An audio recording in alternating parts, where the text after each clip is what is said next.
3 p.m. No, that would be the AM. AM.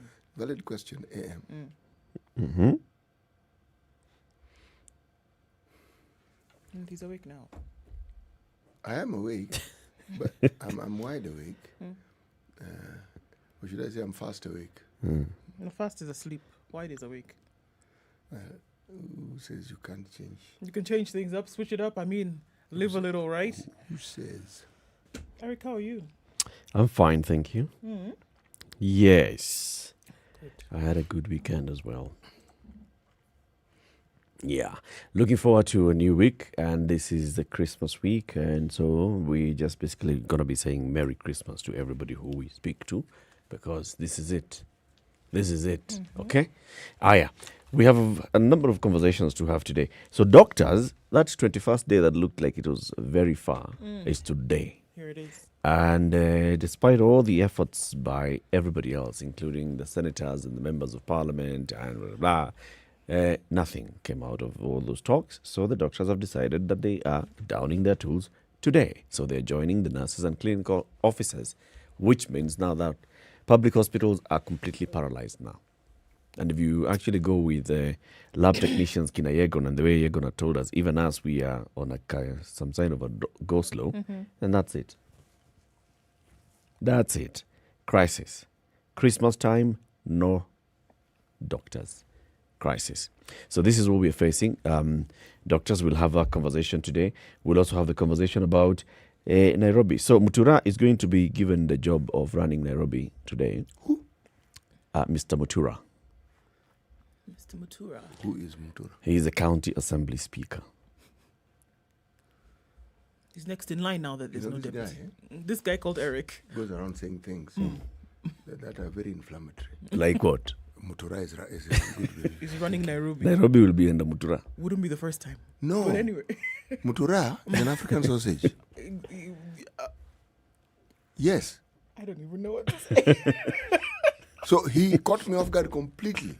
Had he prefaced it by the speaker of the county assembly of Nairobi, then said, Mr. Mutura, I would have got it. He says, Mutura is running. I'm thinking, what is Eric talking about this morning? Yep. This is what it means. So we'll have a conversation about Nairobi. And so after Mr. Mutura, Thank you. right, after the election, which is to be called in 60 days, by the way, 60 days of acting. Not 90. Not 90, it's 60. Then what? By-election comes. So who's it that is going to run? So the hunt begins for Nairobi governor. Those are the headlines, the big headline in the nation this morning. We'll be discussing that as well. And lest we forget, everything else, the locusts, the floods, the swollen lakes, all those things are still here with us. Yep. All those are here with us. Now let's add the fact that you go to hospital, you're told, You're on your own, buddy. Yep. So let's first of all look at COVID-19 in numbers Okay, so from the if we country look- and the world. Sure. So looking at all the drama, let's now look at the added numbers of COVID, right? Kenya now has 94,500 cases of COVID, or rather has reported over the last 9 months, 94,500, and deaths of 1,639. Yesterday, Kenya recorded 349 new cases and 6 new deaths. This is what we are looking at now. And what is being focused on now more than anything in terms of infections now is what has happened around COVID. Whereby in countries like the United States, you're still looking at the physical impact. People getting sick, showing up, presenting with symptoms, showing up at hospital. Here, we're still looking at the economic. We're dealing more with the economic effects of COVID, the social effects of COVID, as opposed to really how sick people are getting. For example, in the United States yesterday, in the state of California, there were no ICU beds available. 0. If anybody turned up to hospital in California, specifically Southern and Western California, nobody would be able to get on oxygen. Not because they didn't, just because they did not have enough space. And they're full to capacity in terms of who they're able to admit now. So when you see things like that happening, the famous Cedar-Sinai Hospital, for example, not having enough space, having to turn patients away who are presenting with symptoms and having been confirmed with COVID-19, then you know that things are getting really, really thick. And then you have now a call from American communities saying, you know what, this is not political. Let's please help one another. And when they're saying let's help one another, they're talking about if you can stay in, stay in. If you can wear a mask to protect yourself and other people, please do this. If you can wash your hands and maintain personal hygiene, and then go further to maintain social distance, please do this, because we're getting to a situation whereby people go to hospital and they cannot get treated. Whoever thought that you were able to say such things, about the United States? And then we saw the stories coming out of London, for example, where it said that the Prime Minister of Great Britain has cancelled Christmas. Essentially what he's saying is, guys, you need to stay home. We can't do this. It's getting too bad. We're not going to be able to celebrate in the way in which we normally celebrate because the numbers of COVID rising. And remember, it's out of the UK that this second strain of COVID-19 then had been recorded. Actually, it's mostly in southeast England. And the thing about it, it doesn't only exist, it's spreading fast. Now, England's neighbors in Europe have responded to it swiftly. So there are bans, flight bans from the UK. To other parts of the... Now, highest number of COVID cases ever in the United Kingdom as of yesterday, with 35,928 cases in a single day. This actually was to be expected, that the virus would mutate. According to studies that are done in the UK, right now as we speak, they have 17 mutations. Now, remember when we were discussing, we said that one of the things about the virus that we don't know is that we don't know a lot.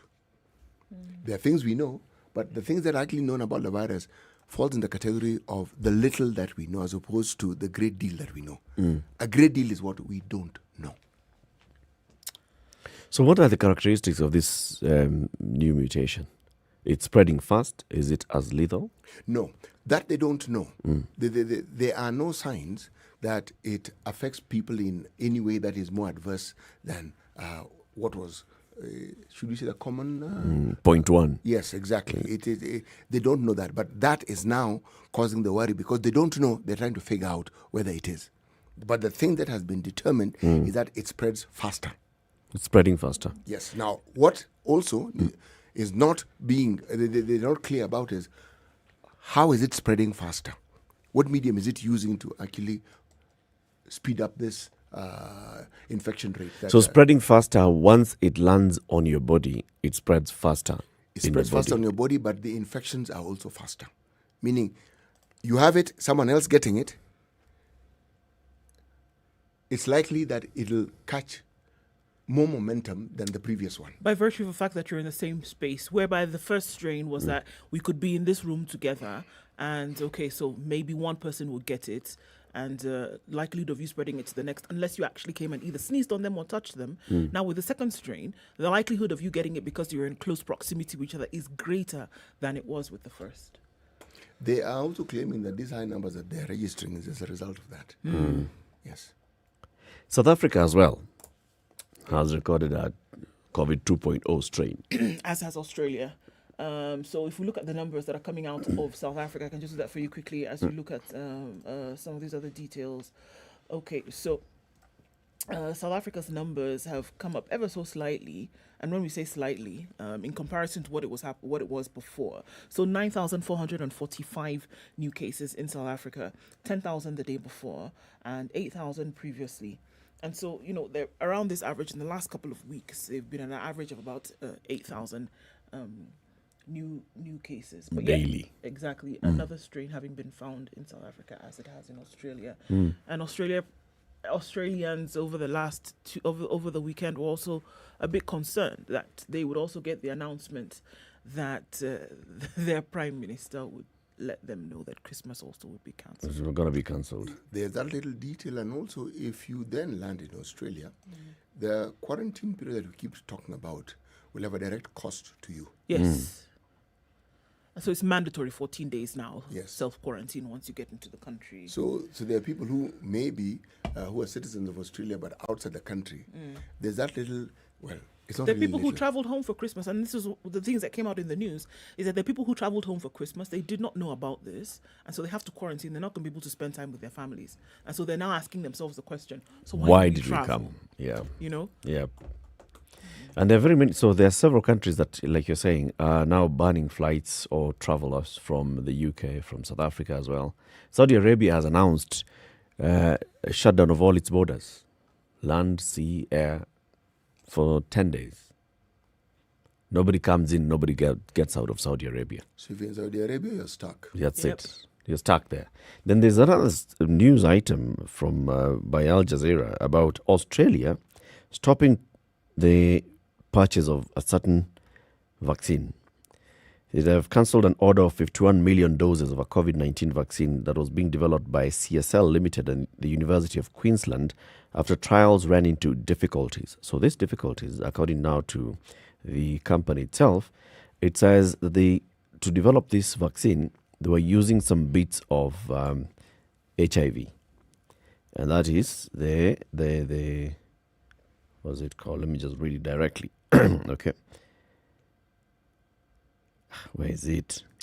So, basically, there are people now who are being tested after they've been injected with this vaccine, and they're getting some false positives for HIV. Yes. So it said a small component of the vaccine comes from the human immunodeficiency virus, HIV. While that poses no risk of infection, some trial participants had false positive tests for HIV.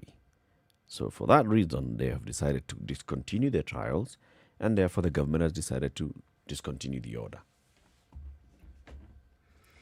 Very many things happening around. You see, there's something that we will encounter, even with the vaccines that have been given the okay.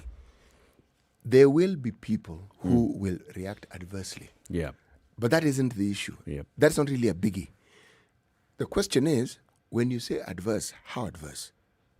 Is it that someone reacts to it, they have a rash, they develop a headache, do they faint, are they hospitalized, does it cause death? You see, those are questions. Yep. Now, Is these it are things. long-lasting? Yes, the odd thing about any type of medication or intervention is you can't know about the outcome until and unless this thing is actually given to anybody who wants it. Oddly enough, it's the truth, because it's like saying that you know the genetic makeup of everyone, so you can more or less predetermine how they're going to respond to it. You can't. You can't. You can't. 16 minutes after 6. This is Kenya's biggest conversation. Merry Christmas. We're already having that conversation. So if you're online, say hello to us, say Merry Christmas to us. We'll say Merry Christmas to you. We are live streaming on Spice FM KE, YouTube, Facebook, and Twitter. Time for us to take a break, take a look at the weather, and then we'll say hello to everybody who's online and take a look at today's proverb, and then the headlines. Good morning.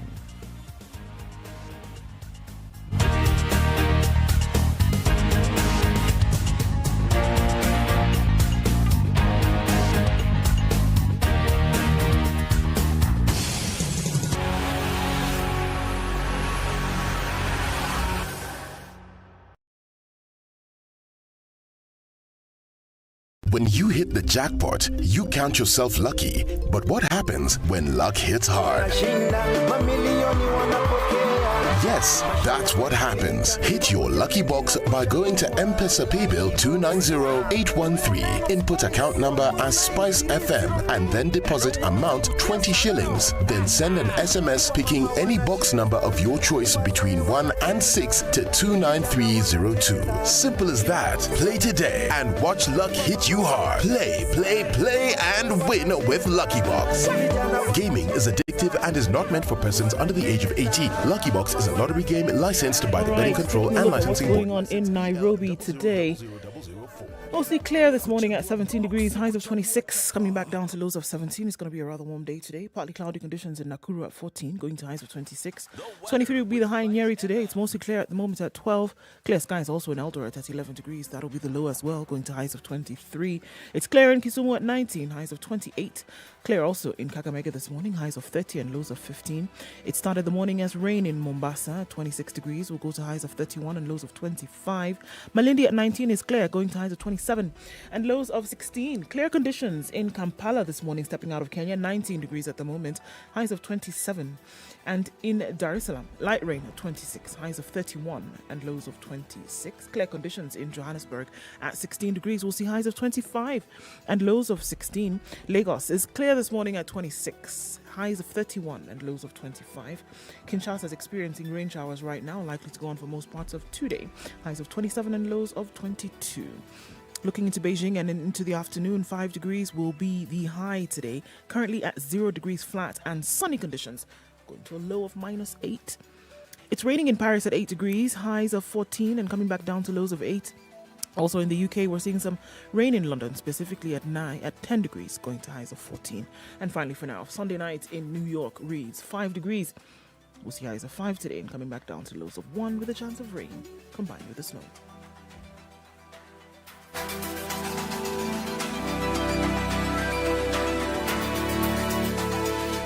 Classic soul, R&B, smooth jazz, neo soul, and nostalgic ballads. Make some noise. Yeah. You're listening to Spice FM. Mature, intelligent talk every morning. Spice up yourself.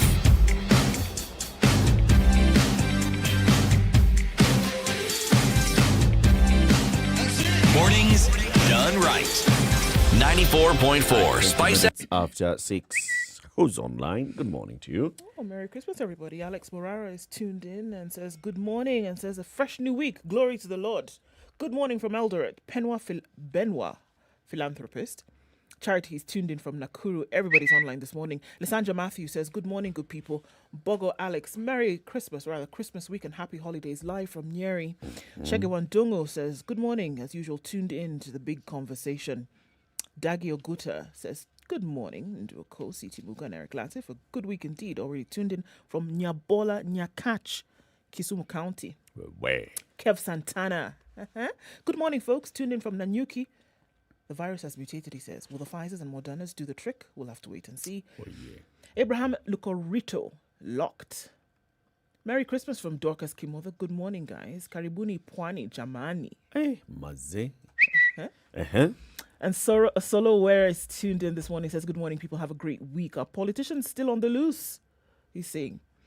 Paul Onyango says, good morning, as does Sapako Emmanuel. Good morning to you guys. Spicing things up from Mombasa is Robert Mbogo. And Bernard says, good morning, all Grace fans of Spice FM. So he's tuned in from Nakuru County and says, Merry Christmas and a Happy New Year.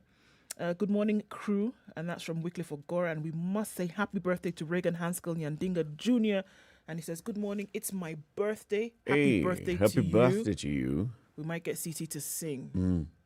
It's coming up. Just keep it right here. Stay tuned. Good morning, everybody. Reagan. Okay. Very many people who are online this morning, and we appreciate Couldn't get you to everybody, all. but yeah. We appreciate you all. CT, as we begin, before you sing a happy birthday song to Reagan, what is today's proverb? Right. A devil with fine manners can still only carry you to hell. Devil with fine manners can still only carry you to hell. We'll go to hell with you. With your good manners. So you might as well have had bad manners because it's So it's not going to make a difference anyway. Devil is devil. A devil is a devil is a devil. Right. Let's take a look at the headlines.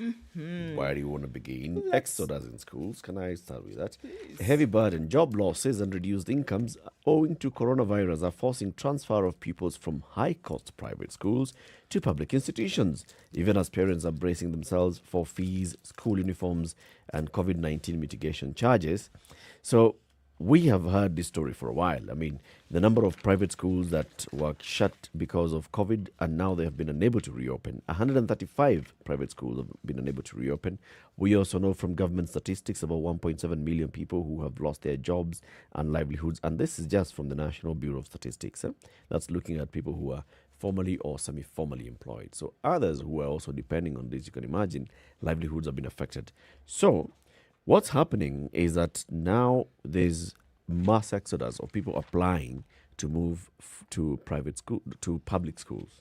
So public schools are going to face that extra burden of accommodating, number one, pupils who were previously in private schools who are no longer going to be able to go to private schools, and two, pupils from other areas who have now relocated.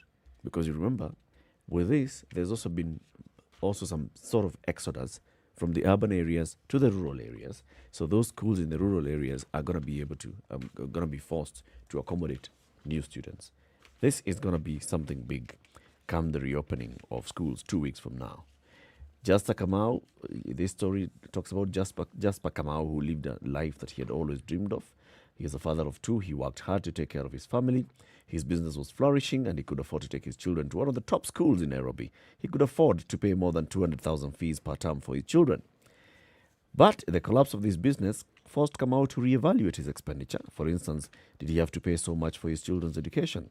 On Wednesday, Kamau found himself in a position that he never imagined he'd be in, with no business, no money coming in. There was no option but to take his two children to public school. He stood among a crowd of optimistic parents, neck craned to the voice of the head teacher at Donholm Primary as he announced the names of learners who had passed or failed the entrance fees. He says he has checked the performance of the school and he sees that it's been doing very well, getting more than 400 marks, so that's why he'd like his children now to move to this particular school. This is the story of just one. It's going to be a story of very many.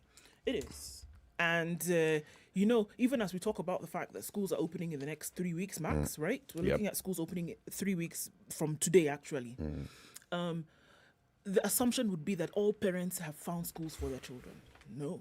There's going to be scampering about over these next 21 days because there are very many parents who've not found schools for their children. There are very many parents who have not been able to secure school fees for their children to go to school. Yeah.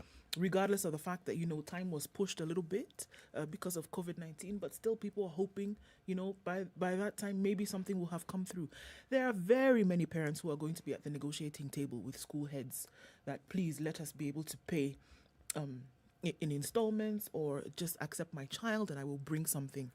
So there are those who are waiting, look, to be honest, waiting for a Christmas miracle that something, would happen to be able to, number one, find a school. Number two, be able to find school fees, or at least being able to meet at the graces of school heads and school administration to allow their children back in school. This is the reality that we face. The year will end and some parents will not have found schools where their children can go. 2 months ago, we were talking about 1.7 million people who are out of jobs. Yes. I mean, do you think that number has increased or decreased? It's definitely increased. Precisely. And according to the statistics that we have gotten from those who head the National Parents Association, right, and others, 135 private schools have closed, never to be reopened. Now, what is unfortunate is this.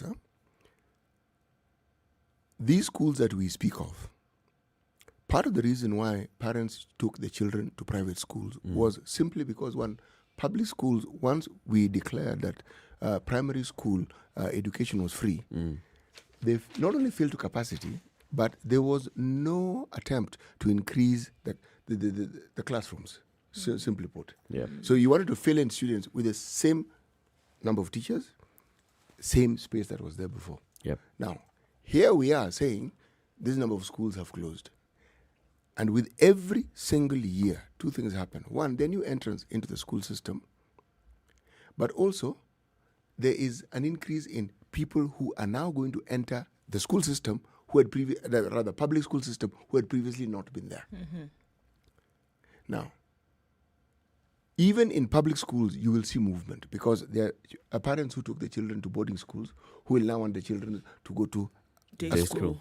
nearby because boarding schools have more costs Yep. than day Yes. school. Yes. Yeah. Okay. Now, the one thing that we try to do with COVID is to ensure that we reduce proximity. The scenario we have is that we are going to decrease. People are going to be even closer than they were before in classrooms. Yeah. It's going to be a tough time. It will be. And you can imagine, even if you're looking at the number of public primary schools and public secondary schools that are now going to be receiving more students, those that end up still going back to the private schools, remember there's that small matter of there was something called a COVID discount. Now there's nothing like COVID discount. That's done. Schools have reopened, everything is back to normal, so pay the entire school fees. Now, if you think about the people who had complained about the amount of money that they were being asked to pay just for holiday tuition or for this tuition during the break, and now you're going back to school and you're being told, cough up the full school fees, how many are going to be able to afford to pay that upfront as they're supposed to? How are those schools that are going to be able to reopen going to be able to function? Because without the full school fees being paid by all parents, it means that you don't have the actual amount that you need to pay your teachers, because your teachers now you're paying them, you're buying food, you're paying all your workers, all the staff in that school. It's going to be tough times. Eric, even as you're talking of the COVID discount, I spoke to 2 administrators in 2 private schools, and they had a very interesting story to tell me. Despite that, 2/3 of what they are owed does not come in. 1/3 is what they receive. Over the term or at So the beginning 2/3 of of the parents were not able to pay. were not or will not be able to. No one not able to Okay. pay. They were talking about the income that they had received. Right? Okay. Let's say I was having this conversation about this third term, as we normally call it, towards the end of the year. And they said, look, we have the vast majority, 2/3 have not finished paying their fees. That's one. Yeah. But if we go further back, you'll find that the majority who have paid have probably completed first term's fees. And yet we're now getting to the end of the year. So we're going to start a new year with the 2 terms not having been paid and a new term beckoning. It's a very tricky situation. It is. And then what they also face is that there are many parents who owed money who have now taken their children away from schools. Right. So they do not, they can't, there's no issue of anticipating payment. That is gone. Yeah. One thing that is really going to come out is very many children are going to be homeschooled.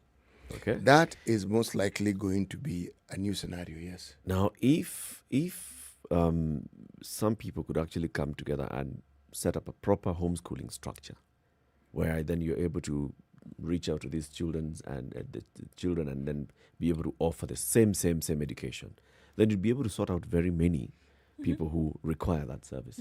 People who are looking at it from the point of, this is how much cheaper it is going to be, therefore more affordable for me to do. And at the same time, my child is still accessing education. And my child will be able to register for an exam and sit their exam, and most importantly, be able to pass that exam. Right. Anyway, let's take another break now at 6:30. This is Kenya's biggest conversation. It's the Situation Room. We see more and more of you are saying Merry Christmas to us. Shurage is on the Eagle One commuter train, already heading towards Nairobi. Yep, the Revo Mukisi. Michael Olingo-Ruko. Good morning, CT, Eric and Ndu. The Situation Room is informative and jogs our minds to the happenings of the season in good time. Thank you very much for tuning in. Paul Onyango as well. Eric Anyanga, Paul Onyango, Weston Jeffrey. What a man. What a man is the one in Minnesota. Minneapolis, Minnesota. All right. Sawa. Good morning to you all. This is the Situation Room, the only way to start your day. Spice up your life. Happy holidays, everyone. Some may say 2020 has been a terrible year, but here on Spice FM, it has been amazing. 5 days a week on the Spice Drive, it has been great having your company. We're looking forward to bigger and better in 2021. And the reason for the season remains. It's all about love, it's all about family, and it's all about the celebration of new beginnings. Here's to many more happy holidays from me, Monique, right here on the Spice Drive. Spice FM, Malindi. Traffic. Okay, so everybody's wishing everybody else a Merry Christmas, including two trucks this morning who've decided to hug each other. And this is on Mombasa Road today, outbound to the city. And so now this has affected traffic on the old Mombasa Road, and that's just around the Hilton Garden Hotel. And they're in the middle of the road. So traffic in and outbound today has already been affected right about 6:30. Looks like it's going to be an interesting day on Mombasa Road today. So please, guys, please be extremely careful as you're traveling on the roads this morning. And look out, Mombasa Road is already tight. A little bit on Thika Road as well. Getting into the CBD, the underpasses head out. Not too bad. It's moving. We're not at a bumper-to-bumper situation just yet. Should be okay. Coming out of Westlands looks pretty good, as it does on Gong Road, Langata Road. Right now, looking fantastic. Not too much of an issue there at all. Let's see what it looks like in about half an hour or so, and see if it clogs up. Hopefully it doesn't, and it'll be an easy moving Monday. It is, after all, Christmas, right? Spice FMKE on Twitter. That's how you can get in touch. Or text 40127.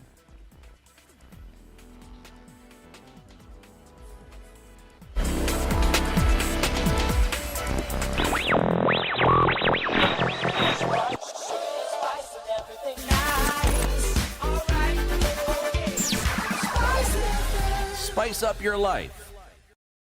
Mature, intelligent talk every morning. Spice up yourself.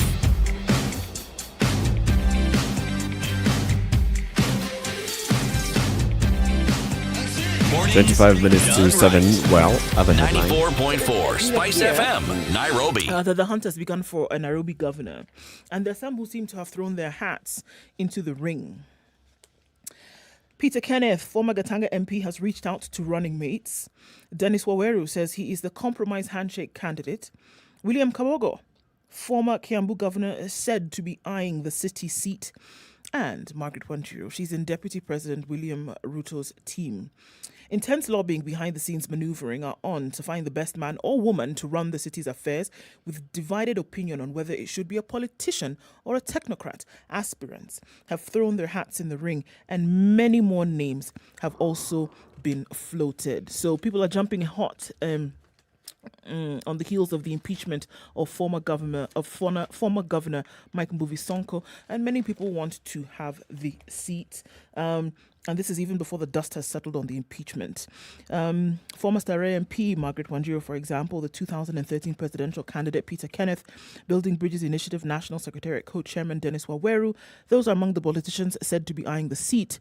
Businesswoman Agnes Kagure, former Nairobi city clerk Philip Kisia, and former Kiambu Governor William Kabogo are also interested in the coveted position. Other politicians mentioned are Nairobi Senator Johnson Sakaja and Mr. Nixon Kiprotich, who sources say is Deputy President William Ruto's preferred choice. According to those with knowledge of the behind-the-scenes maneuvering, there are those who think that given the performance of Nairobi Metropolitan Services Director General Mohammed Badi, a technocrat would be best placed to lead the capital city. Some of the technocrats. Yes, well, okay, ex-army man, now technocrat. Yeah. Some of the technocrats, besides being considered ahead of the presidency delivery unit Ntioka Waita, Infrastructure Principal Secretary Charles Hinga, former Nairobi County Secretary Peter Karaoke, as well as serving regional commanders and former military and administration bosses. There has also been talk of Wiper leader Kalonzo Musyoka providing a candidate. So that's the debate. I know we'll be having this conversation later, but it would seem that many people are saying, okay, hold on, there's opposition and here I am. I am the one who can do the job. So will it be politician or will it be technocrat? What does Nairobi need? Being a cosmopolitan county with a big chunk of youthful voters. Paul Onyango has a candidate already in mind. Yes, he does have a candidate in mind. Paul Onyango believes, yes, We said, City Muga, why don't you vie for Nairobi by-election? I think you can change Nairobi. All right. He's left it broadly, which I like, vie for Nairobi. All right. I suspect he's referring to the governor's seat.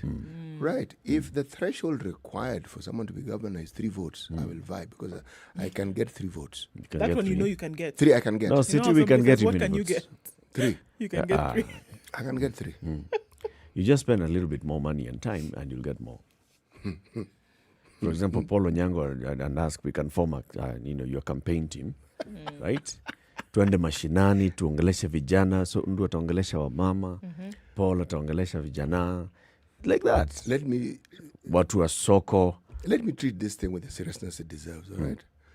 Paul Onyango means well, but I have to confess, Paul, you have a lovely sense of humor. Thank you. No, he's not joking.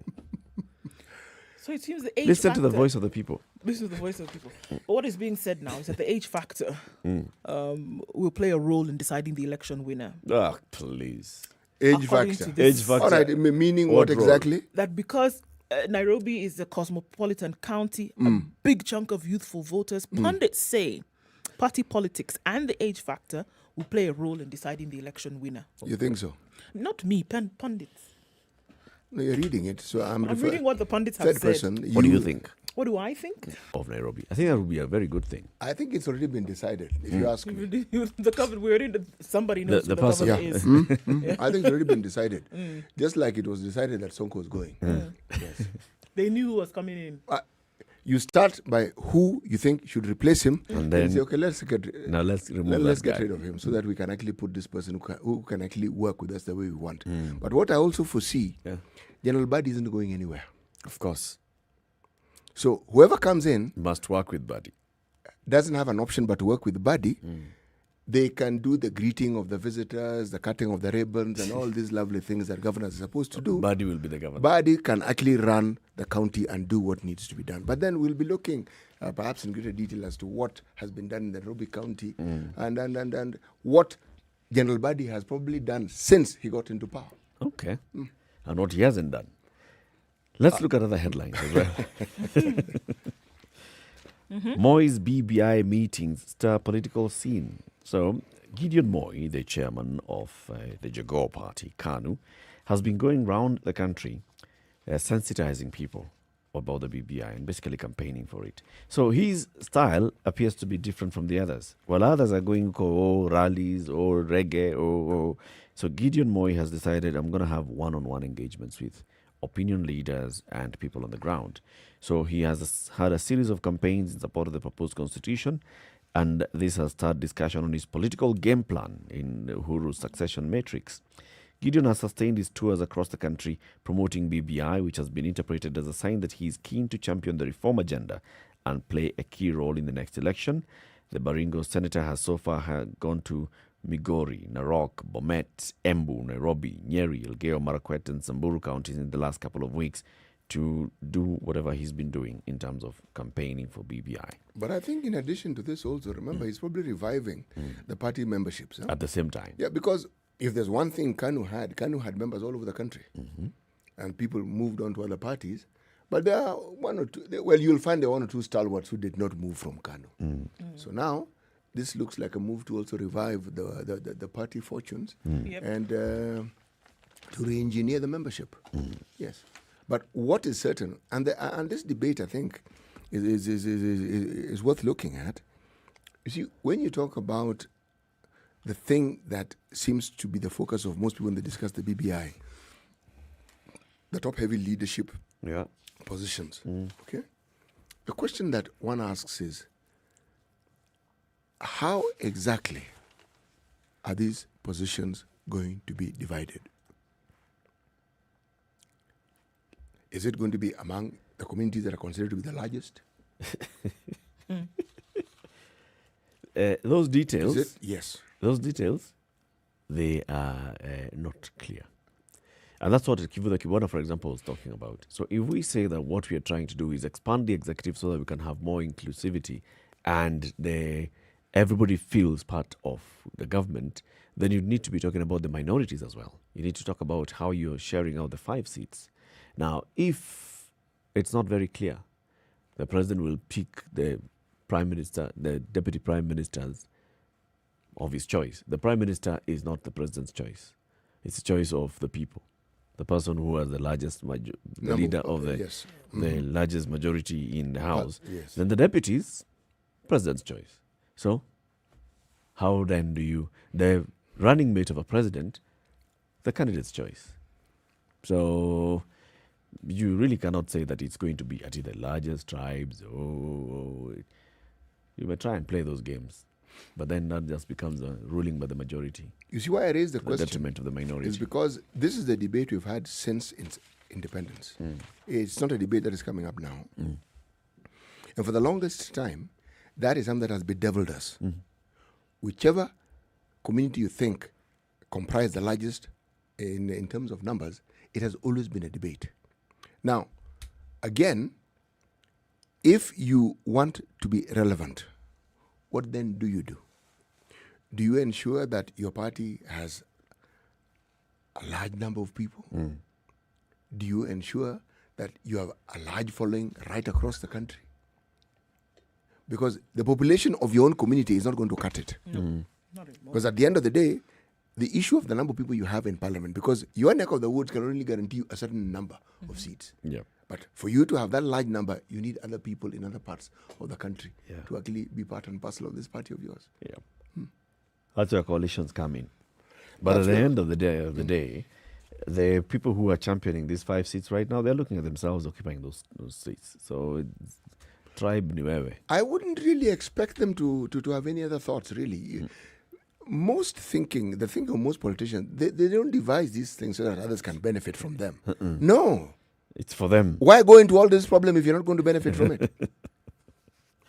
What's the Others point? can benefit later. But first, First, First, you. top layer. Top layer, you must be the first beneficiary of the system. Okay. No deal for nurses, clinicians as doctors join national strike.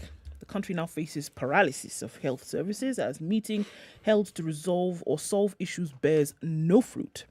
No threat will force health workers back to hospitals. The medics stood their ground after a meeting meant to resolve their strike flopped. The country now faces complete paralysis of health services as doctors will also be joining nurses and clinical officers starting today to push for better working conditions and enhanced allowances, among other issues. Doctors had suspended their strike for 14 days to allow for more talks, but on Saturday, they announced resumption of the strike today. Clinicians and nurses began their strike on the 7th of December and had been out in and out of a series of meetings since. Yesterday, officials of Kenya Union of Clinical Officers and Kenya National Union of Nurses said they were called to the Ministry of Labour offices for an impromptu meeting for a possible return to work formula deal, but none of the government officials was present. According to KUKO Chair Peterson Washira, we were told to come and sign an offer on the table, only to arrive and find the decision makers on the ground and were not present. We have no deal and the strike continues as announced. Washira said the ongoing talks for the past 2 weeks were bound to fail since neither the Ministry of Health nor Council of Governors officials were present. Unfortunately, we were here by 10 a.m. The Secretariat in charge of the negotiations asked us to wait for the Labour CS and COG of the chair of the COG. At 1 p.m., we were told they were not coming. That's it, eh? Okay. So they've said, We'll have okay. a conversation with Peterson, right? Yes, we will. At 8 o'clock. So we'll be speaking with the, what is he? National chairman. Or is he Yes. president? He's the national chairman. National chairman of the Union He's of the chairman Clinical of the, Officers. yes. Okay. So we'll have that conversation with him as well as the Secretary General of the Doctors Union to talk about now what they're going to do. Let's take a break now, 13 minutes to 7. Time for a quick one. And then we come back and look at more headlines.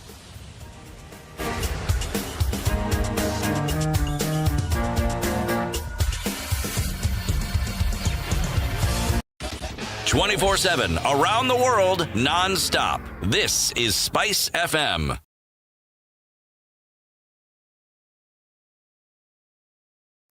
In the face of COVID-19, life has been adversely affected, with nearly all schools in Kenya lacking basic hand-washing facilities, affecting more than 19 million children. Together with Davis and Shartleaf and True Black, we, the Standard Group, have partnered to collectively unite other corporates and individuals to join the initiative towards setting up basic sanitation facilities around the country. For more information, Send an SMS to the short code 40616 or email standwithkenya@standardmedia.co.ke. Time to come together for tomorrow. It's our future. A partnership by Davis and Shatliff and True Black and the Standard Group. Mature, intelligent talk every morning. Spice up yourself.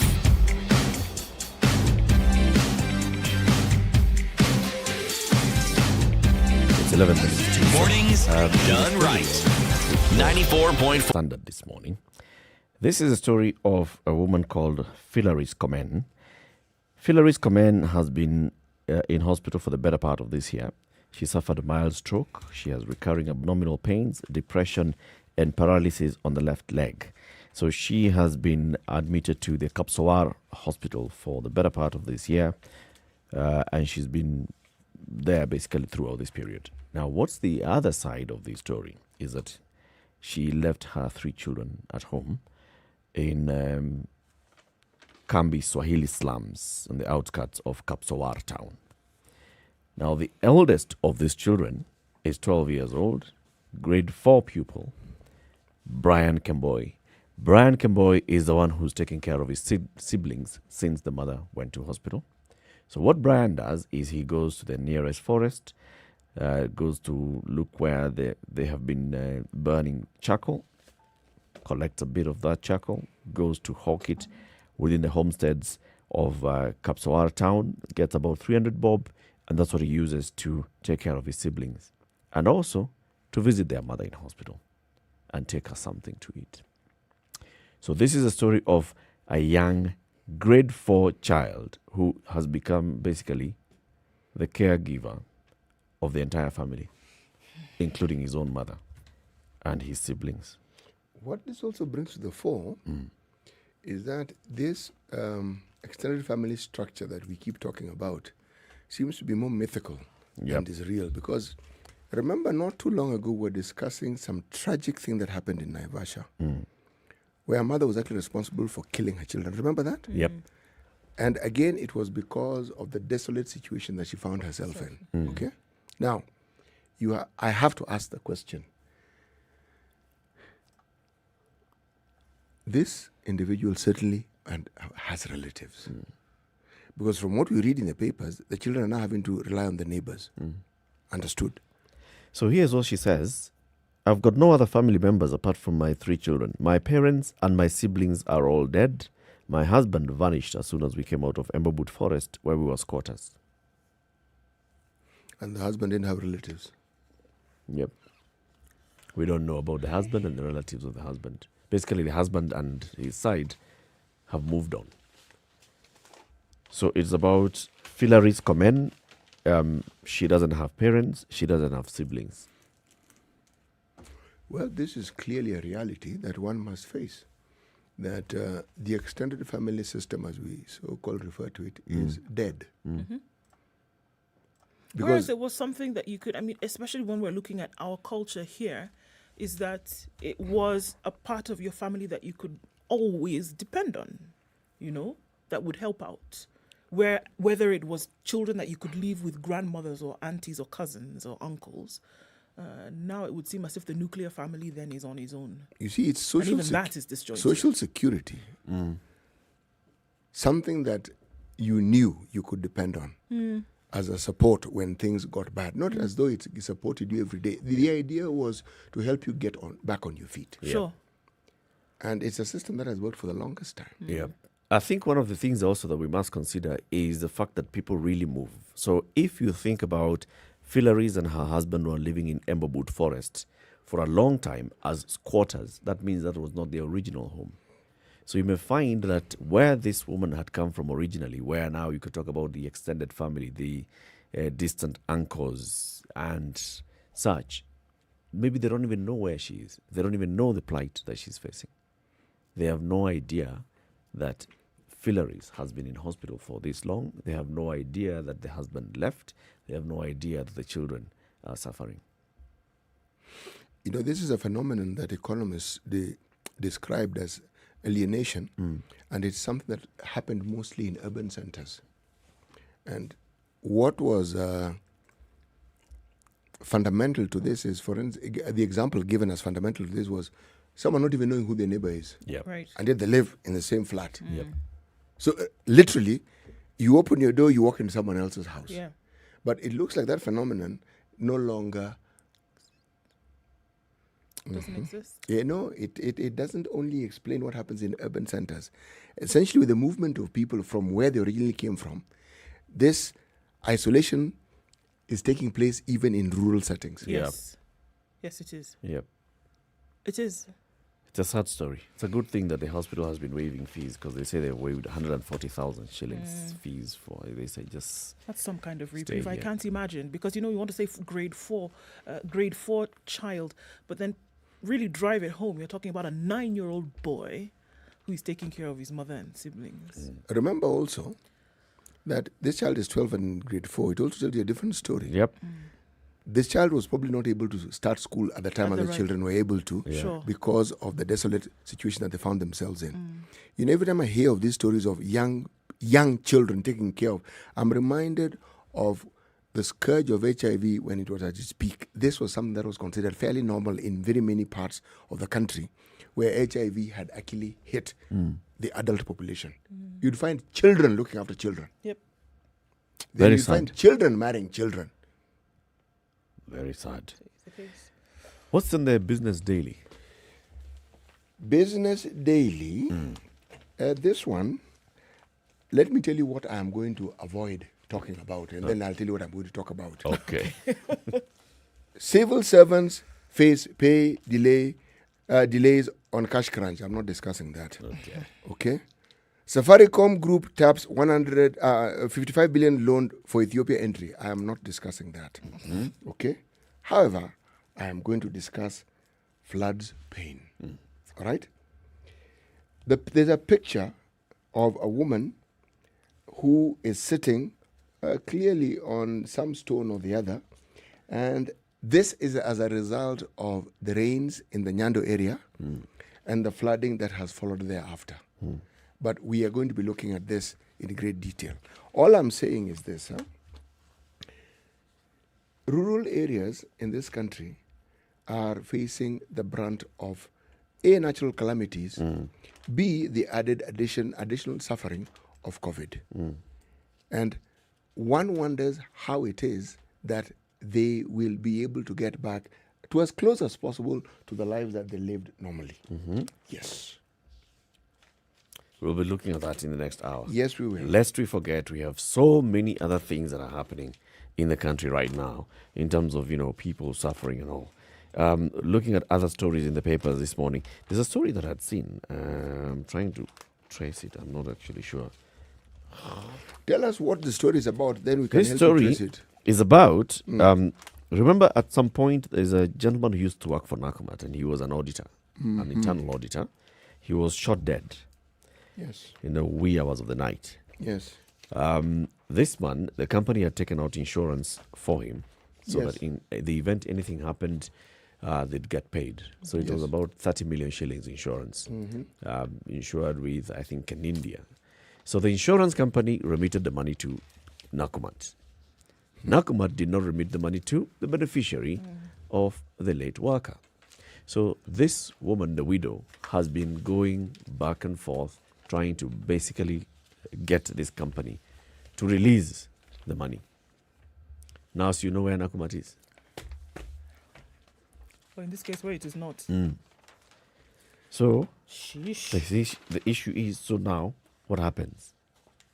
Does she get anything? Does she not? Does she?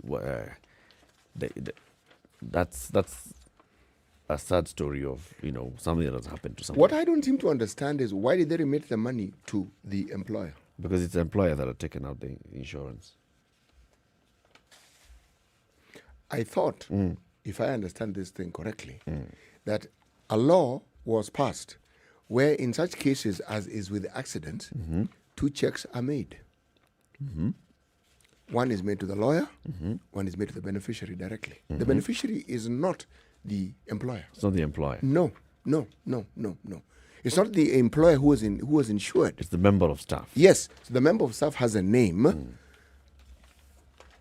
Why is it then? And if there were some dues, that if those money is due to the employer for whatever reason, should a separate payment not have been made to the directly to the employer? Yes. To the employer and the employee. Remember the term ambulance chasing? For the longest time, Yeah. there had been complaints that people who had had accidents at the place of work or for whatever reason, when they were paid, there were problems because the monies would be paid to the lawyers. And the same issue that we're discussing here would arise. The person whose money it is would not get their money. Yeah. Yep. Anyway. So this is our story. Actually, I found it. It's on page 10 of The Nation today. It's talking about the woman, the widow. Her name is... the gentleman who died was James Karanja. He died in 2015. And you're talking about up to date. The widow never received anything. In 2015, Nakumatt were not in the problems they're in right now. Of course. Money went to Nakumatt, and according to this story, money went to Nakumatt. Nakumatt used the money to, do other things. To run the business. Ngojea tutakupatia. And then Kuna check nangoja iive. Next week. Up to date, nothing like that. Next week, This is Kenya's biggest conversation. It's a situation room. We're going into the top of the hour. In the next hour, lest we forget, so many things happening. We still have floods, we still have swollen lakes, we still have locusts, we still have very many other things. We'll be discussing them. Good morning.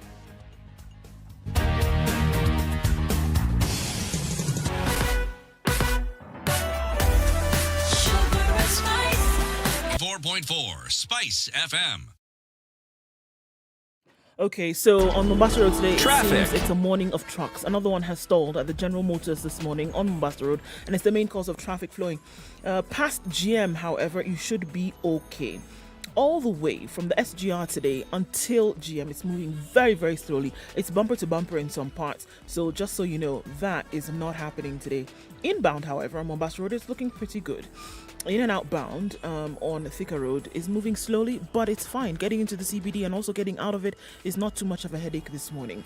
It doesn't look like traffic is going to be too bad today, except for where we see the accidents. The eastern and southern bypasses are looking pretty good. Not an issue there where you're trying to get in or out of the city. Uhuru Highway, though, after the Nyeri Stadium roundabout, is moving slowly into the CBD and then on towards Westlands. It's not too bad, though. Let's take a look at what happens in a short while. But if you see anything we should know about, let us know so we can warn people in advance or at least advise them on which way to go. Spice of MKE on Twitter or text on 40127.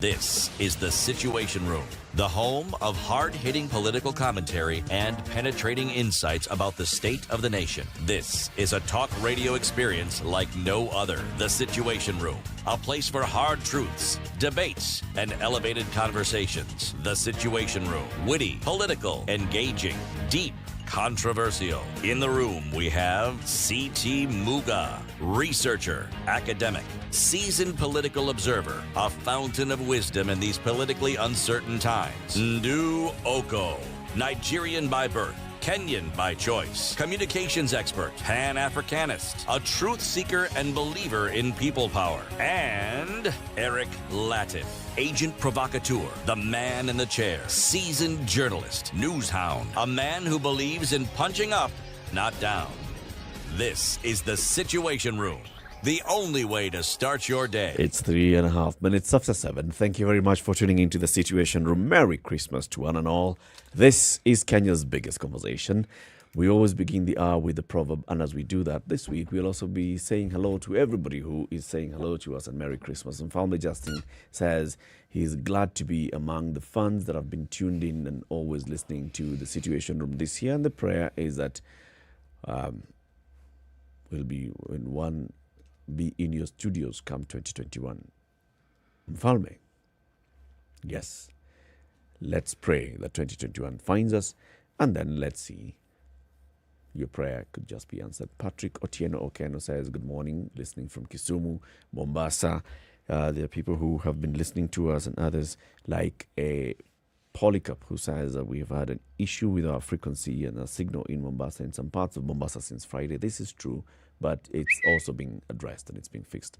Let us know exactly which area of Mombasa you're in, okay? And then we get our engineers to look into that. CT, What is today's proverb? A devil with fine manners can still carry you only to hell. Gosh.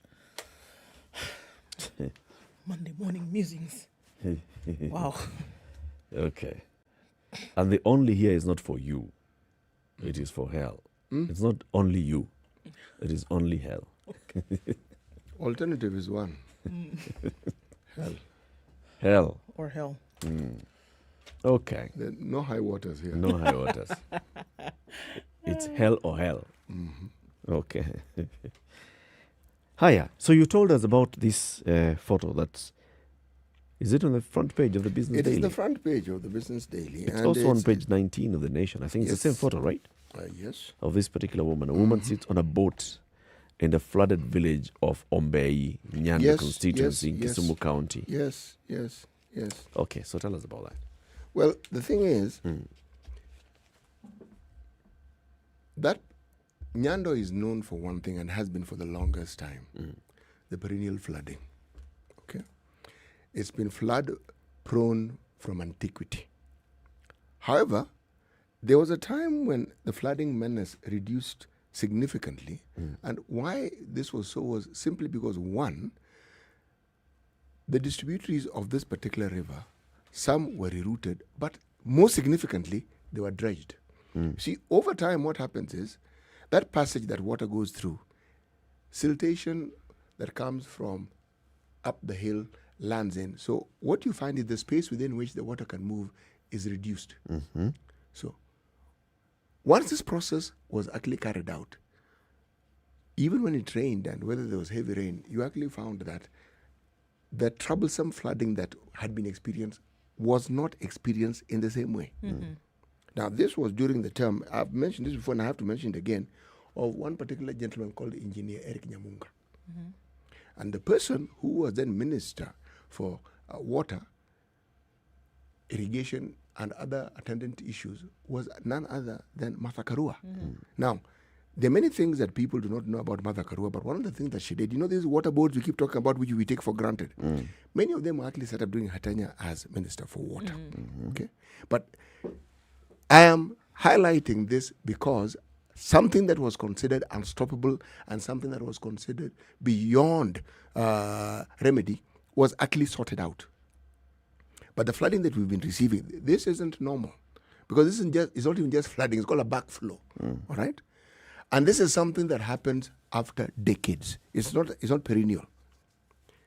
It's like the lake is reclaiming what was previously its own. To put it in very lay terms. Because those who are old enough will tell you the last time we had this was in 1947. 47 is a long time ago. Okay? In fact, it's my father-in-law who mentioned this. That this happened in 1947. Last time in living memory. He was alive then. But what does this tell you? It tells you that it didn't only happen in that part of the world. It's happened in Lake Nakuru. It's happened in Lake Naivasha. Any water source that is within the boundaries of Kenya, we've seen it happening. It's happened in Lake Baringo. Now, what we now have is not just a situation of this perennial problem like you hear, oh, it flooded. There was a landslide. Oh, there was a mudslide. No. We now have a situation where you have water where you never expected it to be. Animals have to be moved in places that have been flooded. People have to move. And all these problems are on top of, one, the COVID-19 menace, the locust invasion, and any other problem that you may think we have currently. Now, lest we forget, it isn't as though there's a solution for all these problems that is immediate. But some of them could have been averted so that the impact that we now see could have been infinitely lessened. So which ones could have been averted, for example? For instance, with the flooding, we're not talking about backflow. Flooding, you can actually anticipate. Backflow, you cannot mitigate. What you can do is have a plan for emergencies such as this, because the thing that I'm talking about, if something has happened once, there's a likelihood it's going to happen again. Sure. Now, we had this discussion about a department that deals with emergencies in this country. I'm sure there's one. Whether it's funded, whether every county understands that it has peculiar outcomes, natural and otherwise, that they need to think about and plan for, is a totally different story. And even if they do and they have a ministry that's supposed to cater for it, or a department, do they fund it sufficiently to be able to take care of it? There is no policy on emergency management in the country. Let's start from there. Yes. That this country does not have a disaster preparedness and response strategy. Mm-hmm. So, policy. So, we don't even have a law that, for example, would establish something like that.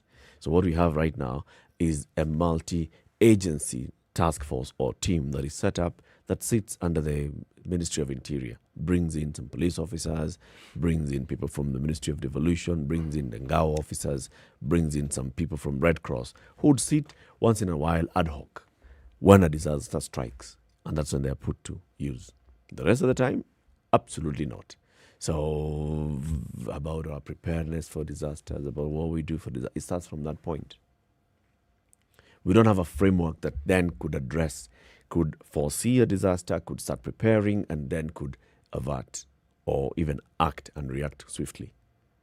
When you see floods, or not floods, when there was a landslide in West Pokot, how long did it take before the trucks could actually arrive? Right. How long did it take before the military had to be deployed? And then the military is deployed. There are some helicopters that cannot go into these areas because of visibility. Then there are people who have basically been buried alive, get to a point where you're telling the community, you know what, we've done the best we could. These are the only ones that we could recover. The rest, we don't know. Let's just conduct a symbolic funeral and burial for them. What does that tell you? Well, in terms of preparedness, there's absolutely nothing that's going Yep. on. Now, the thing is, I know a lot of times when these things happen, then we hear things like, well, we don't have enough in terms of money to take care of the after effects of this emergency. And then most times you're going to have to get, funding in terms of, or assistance rather, in terms of funding from institutional bodies then that are mandated to do just that. Like with the locusts, for example, we saw a lot of help coming from the FAO. We saw a lot of help coming from other United Nations bodies, regional bodies as well. The thing about disasters is that in only very few cases can you predict them, right? You will be able to predict things, just like you said, things like floods, because floods usually take kind of like a pattern year on year. You know that during the raining season, based on what these scientists in these areas have been able to see, they know that in the next few months, this is likely to be the case. That's why you have that they give out warnings of floods to come. You know that this would be the pattern. For locusts, for example, they were also able to predict, and as they predicted is what happened. That this is likely to happen because of what we have seen. Now, because of that kind of warning that you get, that's why they have things like early warning systems, and then now how you're able to manage them and go forward. Because you have things like that in place, you will then be able in the future to stop this whole thing of saying, well, we don't have money to deal with the disaster, because then it should have been able to help you as governments who are dealing with other interested parties to put a little bit of something aside. Now, the problem has always been, we're not going to budget money to sit that we are not going to use. But that's what you're going to have to do with an emergency situation. You're going to have something set aside for when these things will happen so that you can deal with them. Because unfortunately, with many emergencies, you can't deal with them until after they happen. Right? You can tell people, for example, with flooding, please move to higher ground, things like that. You can do things like that. However, the planning has to change, because you're going to continue dealing with these things year on year. Yep. The planning has to change. But even before that, absolutely, without even thinking about it, a policy has to be formed. A policy has to be created. A policy has to be set up and followed, whereby laws have to come in, be established, and be enacted so that you can deal with things like this. Like disasters. There's an emergency fund in every section of government. There's an emergency fund in every county, and that's what they relied on, for example, in the immediate response to COVID-19. There's an emergency fund in the national government. There is that.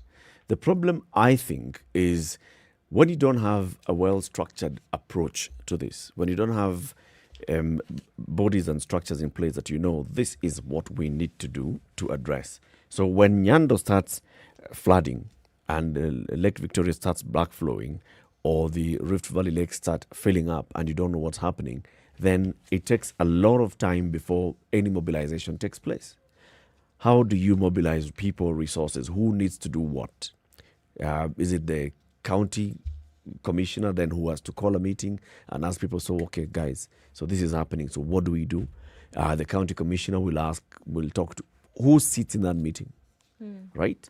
So if you don't have that structure in place, then it takes you long to start responding. And that's what is going to happen when you realize that people in Lake Nakuru who have been pushed away by floods, or Lake Baringo, or even here in Lake Victoria, the surrounding areas, they take so long before any sort of help comes to them.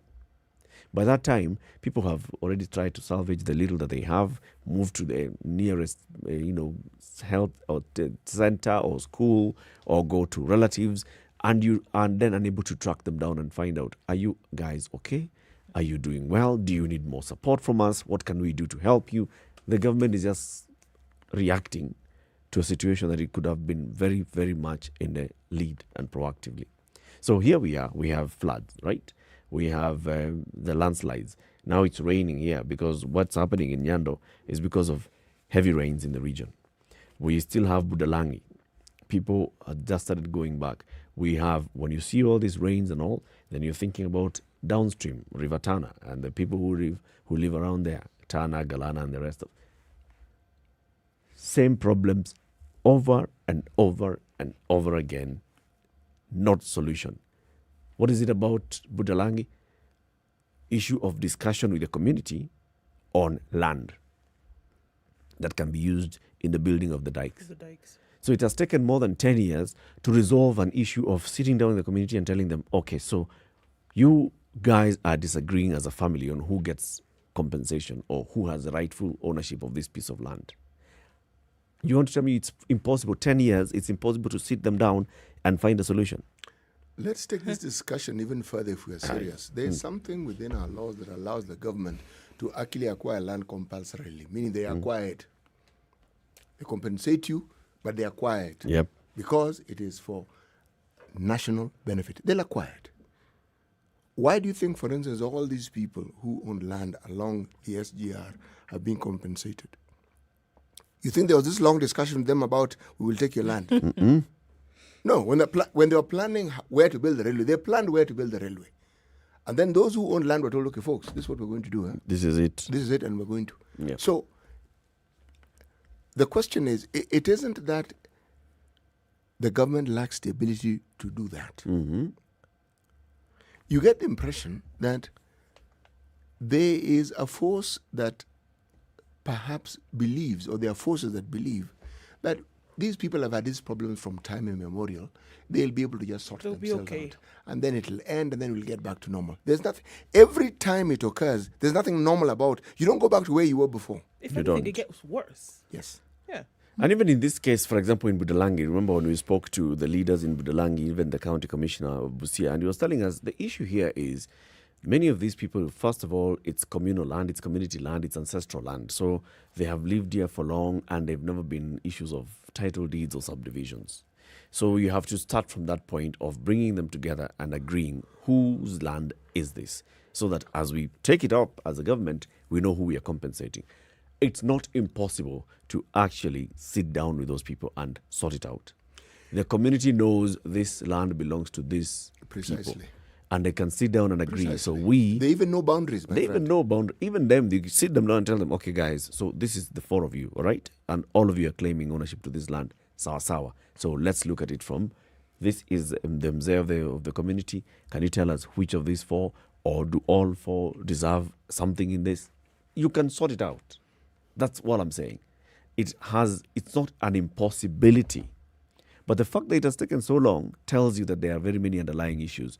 And many times you'll find there's some political strings being pulled somewhere. There's someone who is inciting one side and another person who is inciting the other side, and now that becomes a bit of a hot potato. And so you wonder, to what end? So until that is sorted out, basically what we're looking at is then the value then for human life has been thrown out the window. Yeah. Yes, and sir. not just in terms of death, but even in terms of sustenance of a worthy livelihood for Kenyans is not an important thing. It's not a priority. The moment you bring in a discussion about communal interests also, what is very likely to happen is it'll get politicized. And sometimes those who may even have the will to assist will decide, you guys figure out this thing and then come and tell us when you're ready. Because if, for instance, you have a situation where you know that every time you have a flood, the Red Cross will come. They'll come with blankets, with lamps, with what. So essentially, the problem has a solution every year. It's called the Red Cross. Yeah. So why would somebody want to change that situation so that the Red Cross don't have to keep coming every year? But how does that person benefit from the Red Cross coming every year? You see, you might get a blanket, you might get a free lamp, you might get whatever it is that the Red Cross brings. I am actually changing this discussion and bringing in something that has always bothered me. And that is the mindset of poverty. When someone is poor or believes they are poor, and then coupled with the understanding that there are people who will always give you freebies, okay? It's corrosive. It's worse than anything that you can imagine, because then the person is actually more content with the status quo because it's what enables them to get freebies. Remember we discussed the issue of the 50 shillings. Okay? Why somebody's willing to wait the whole day so that they can receive 50 shillings. Now, there have been arguments about this, the 50 shillings, what it can do. I don't think it is what the 50 shillings can do more than the understanding that it is, one, free, and B, this person, you are thinking like you that, how does somebody wait the whole day? Well, you think it's an issue because you have things to do in the course of the day. Some people don't have very much to do in the course of the day. Yeah. So it's not as though they are being bothered. They're not losing out on anything. Not else. really. They were going to be doing nothing anyway. So going to listen to this entertainment, which is politics, and the likelihood of getting money is for them an opportunity. Now, surely, we'll argue and say, should that really be an opportunity? Is that how best to spend your time? And the answer may be no, but it's not you who we're talking about. We're talking about the people who actually think that this is a good way to carry on with their lives. And are you asking of the alternatives? Yes, the alternatives, but if... So you're saying that this person does not want to see change? That is precisely what I am saying. Because once in a while, there's somebody who will come around and I'll get 50 bob. That is precisely what... Once in a while. That is precisely what I am saying. Why? And see, that's the thing. Why can't we swap this once-in-a-while mentality for something that is permanent? I'm disagreeing with that mentality. Yeah, Sorry. I don't like it. No, but ask yourself a simple question. This issue we keep talking about, the influence of politicians and the sway that the politicians have and how it is people have this beggar mentality when it comes to politicians and why they're always expecting handouts. It's not a different mentality. Same. And no, even if we're looking at disasters now, for example, there's been a disaster in your area, or you know that Budalangi, for example, it'll be that way year in, year out. And you're looking for something so that we don't have to move, so that dikes can be put up, right? But then you're going to swap that for somebody who come and give you 200 shillings so that you can vote them in. Meanwhile, they're not dealing with the problem. No. I think City is getting it wrong. I don't think so. So you want to tell me that this is somebody, by the time the floods are displacing them, right? They had gone to farm, they have planted crop, they have crop in the field, they have other things. They have livestock, they have cows, they have goats, they have chicken, they have all these things. And floods come, they destroy all that. Floods come, they basically bring down your house. And you're saying you're okay with that so that you can move to live in a primary school for a couple of months so that you can get a blanket from Red Cross? And your blanket is the one that has been destroyed by floods? Your chicken have been destroyed by floods? I do not buy that. Let me ask you a very simple question. If you live by the side of a river, do you know that you live there or don't you know? You know. Precisely. If you live in a place that often gets waterlogged, do you know or don't you? You know. Then why don't you move? Move where? Precisely. Is that not the discussion we should be having? Since we know that when it rains, when it floods, these are the areas that actually are most affected. Yes. Should we then not think of build dikes, build dams, whatever it is, but should we not think of moving these people to a place where they'll be safe? I'm simply saying, I'm using this as one example. The other example I gave was, look, if rivers have a problem with the passage. It's water that has overstretched the passage it has. All right, why don't you expand it? So that when it actually rains, the water can actually have a bigger passage to move on. When there is no solution that actually changes your life, and this is what happens year in, year out, what do you think happens? You get used to it. That's what I'm telling you. You get used to it. You know, there's one thing. There's one thing about if this is what you know, you were born here, you were raised here, your grandparents lived here. This is it. This is an area that is flood prone. It floods. This is the life. Okay. There's one thing of saying that you can move. Where are you going to move to? There's one question of that. Where are you going to move to? Is there anywhere that's available that you'll be able to get to move? And that is one question where we can say people, it's not that people are just sitting there thinking, I want it to live here, so that it floods. This is where you are. This is where you find yourself.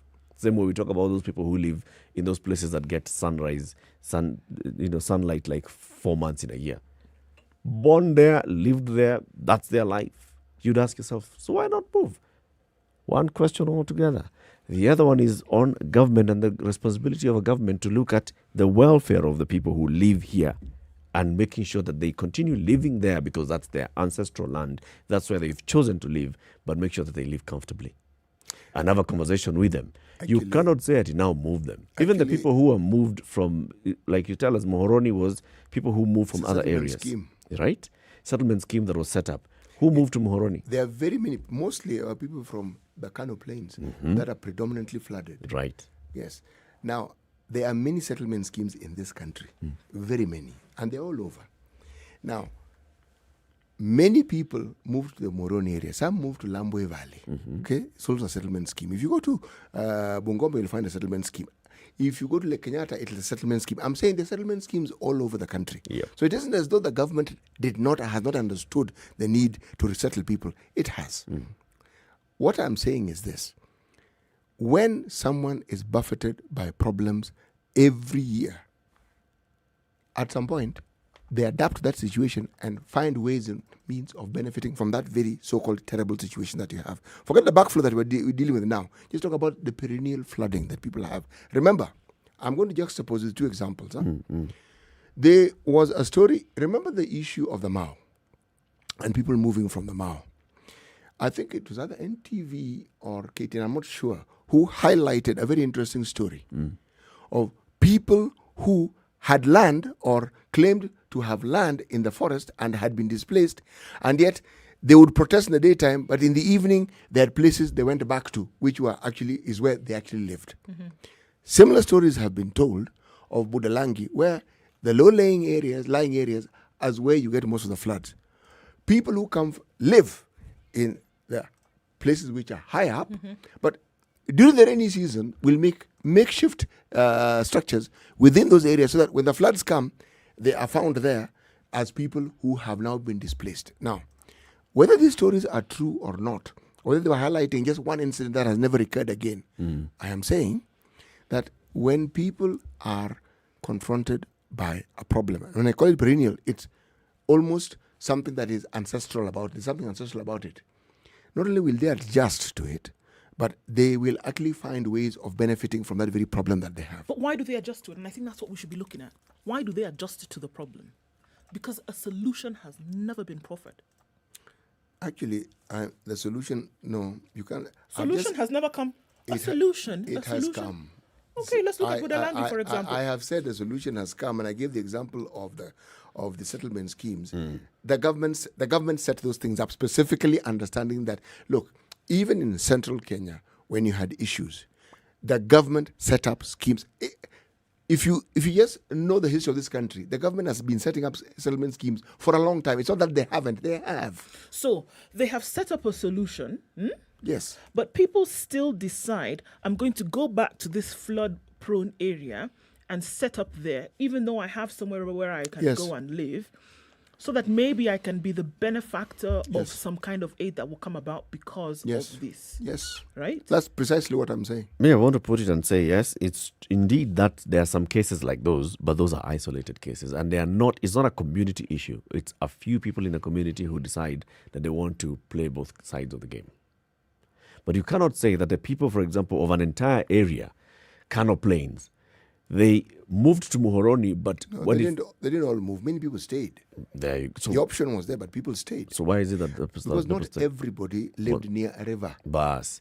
So they were not necessarily affected in the same way when it flooded. Yes, but we cannot say that the people of Muhoroni would, during flooding times, move away from Muhoroni. It's the Kano Plains. To go to- Moroni people don't move.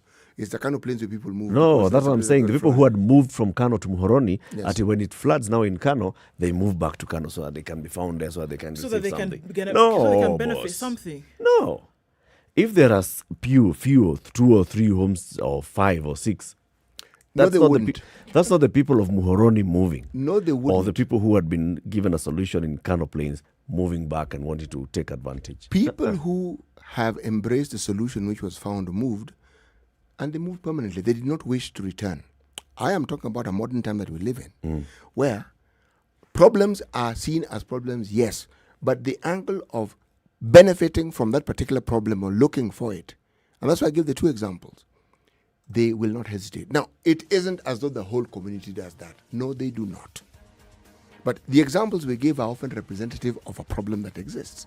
Because not everyone in the community has that agile mind to be able to think about how to benefit from this. They'll probably follow if they see there is benefit. What I'm saying is, if with flooding comes assistance and you know it is in tangible physical form and is there every year, I am saying that if you live there, there are people who will say, okay, since this problem is going to occur, why would I want to move? And even if I do move, there's tangible benefit every single year for this. People move because they're tired of that perennial problem. And they'll move away from the water source that causes this problem. But remember, they also know that this water will recede at some point. So it isn't as though you'll be waterlogged throughout the year. No, you won't. Now, it's because of that same flooding that area around, for instance, Ahero, was used as a rice scheme because they didn't have to look for water, they had it. The paddy fields that were built there were specifically because of that simple understanding. And let's take a break at this point. When we come back, we still want to look at that because I'm hearing, like you're saying, these people have chosen to Go back to the problem so they can benefit They've from chosen it. the problem because they're benefiting from the They problem. didn't choose the problem, they just chosen to Taking benefit advantage of the problem. They're taking advantage of the problem because they've decided that this is working very well for me. So why look for a solution? Okay, 28 minutes to 8 o'clock. Let's see what's happening on the weather and the roads, and then we continue this conversation. You can join the conversation as well, 0719-012-600. Merry Christmas. Spice FM. It's getting hot in here. Oh, everybody steals. It's better a thief who brings something small back. And I say to myself, there's no better thief. A thief is a thief, period.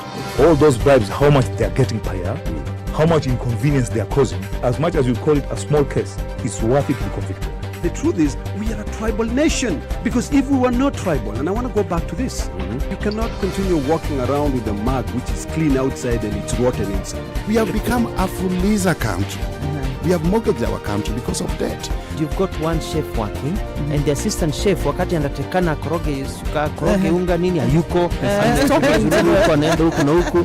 This is the Situation Room, the only way to start your day. The weather with Spice We're FM. looking at sunny conditions in Nairobi this morning at 16 degrees. We're going to go to highs of 26 today. It's partly sunny in Nakuru at 16, highs of 26 and lows of 14.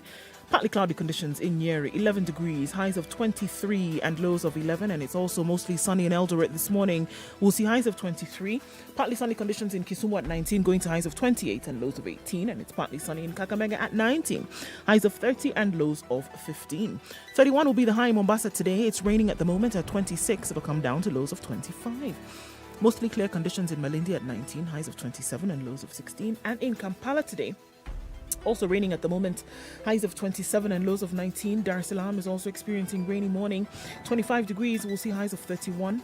Johannesburg is sunny at 17, highs of 25.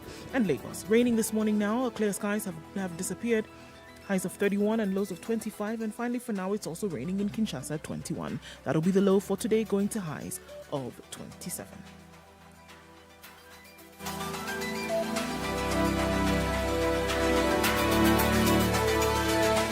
Okay, so Mombasa Road today, outbound and inbound, we're having some major problems. It's a bumper-to-bumper state of things all the way from the SGR, all the way through to the Cabanas Exchange, unfortunately. And so now we know that they've also diverted quite some part of the road. So things are thin in this case, and now getting things to be a little bit thicker in terms of traffic. So Mombasa Road is a no-go zone. If you don't have to be there, or if you've not left and you don't need to leave right away, please don't, because we're just going to be adding insult to injury at this point, and it's quite crazy now. Thika Road getting into the CBD, not too bad. It's flowing smoothly, as is Langata Road, Ngong Road, coming out of Westlands, also looking pretty good, at least for now.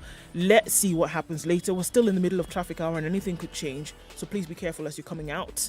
Let us know what you see, just in case you get stuck somewhere or you find a route that nobody else knows about for now. Spice of MKE, that's how to talk to us on Twitter, or text on 40127.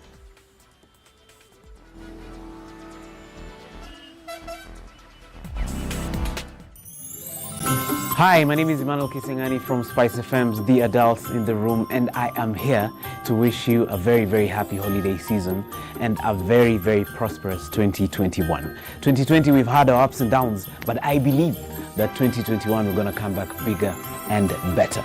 Remember, don't drink and drive, and see you next year. Happy holidays!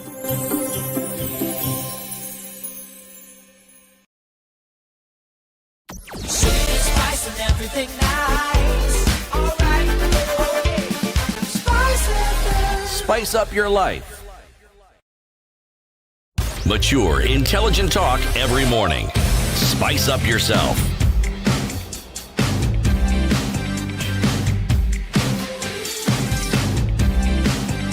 Mornings done right. 94.4 Spice FM, Nairobi. I will not miss to tune in. Say hello to Bomet comrades and remind them to vote for their favorite representatives. Captain Kipkorir, unasimama kiti. Unatumia sisi kucampaign. Anyway, we're having a conversation about disaster management in this country. So the Met Department has warned of possible flooding in various parts of the country. We have seen that happen. We are seeing, for example, in Nyando, it's already happening. We know that when you hear of heavy rains, you expect some areas are going to have flooding, others are going to have flooding and landslides. And when you see issues like that, then you ask yourself, so we have had this not once, not twice this year. We are going for it again.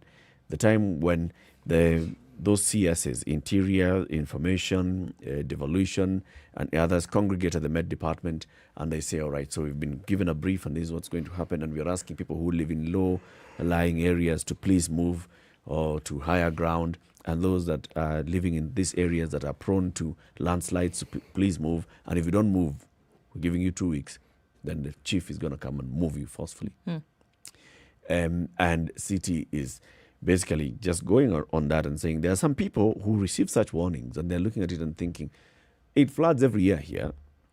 We get affected every year. We get to move. We go and get to benefit because Red Cross comes and the government comes and we're given free food. We're given free blankets. We are given free mabati to go and start reconstructing our houses.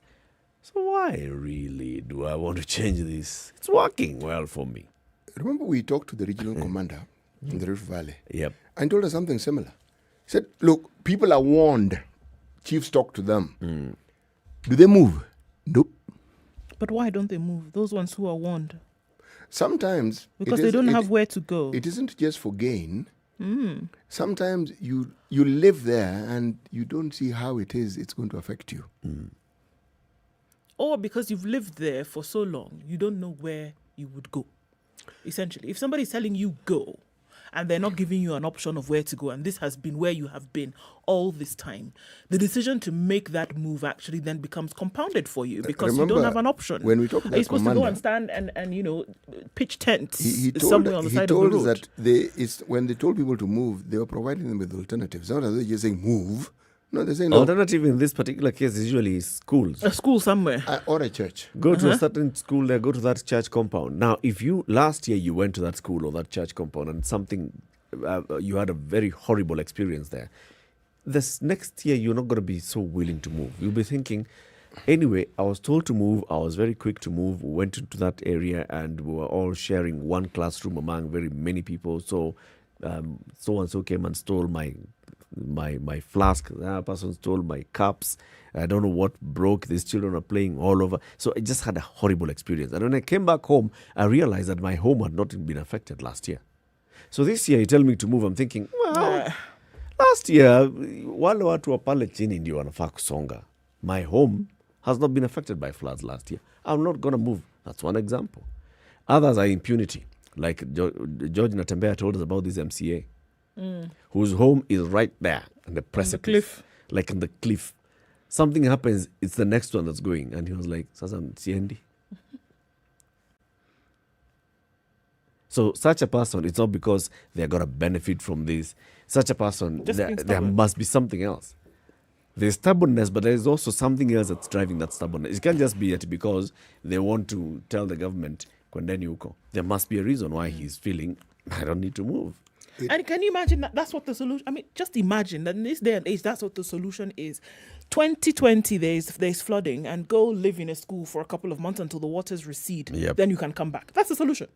Can you believe it that is the solution that we're dealing with now? We talked to the folks in Budalangi. 10, 15 years they've been dealing with this thing. Till now, no proper dike system has been built.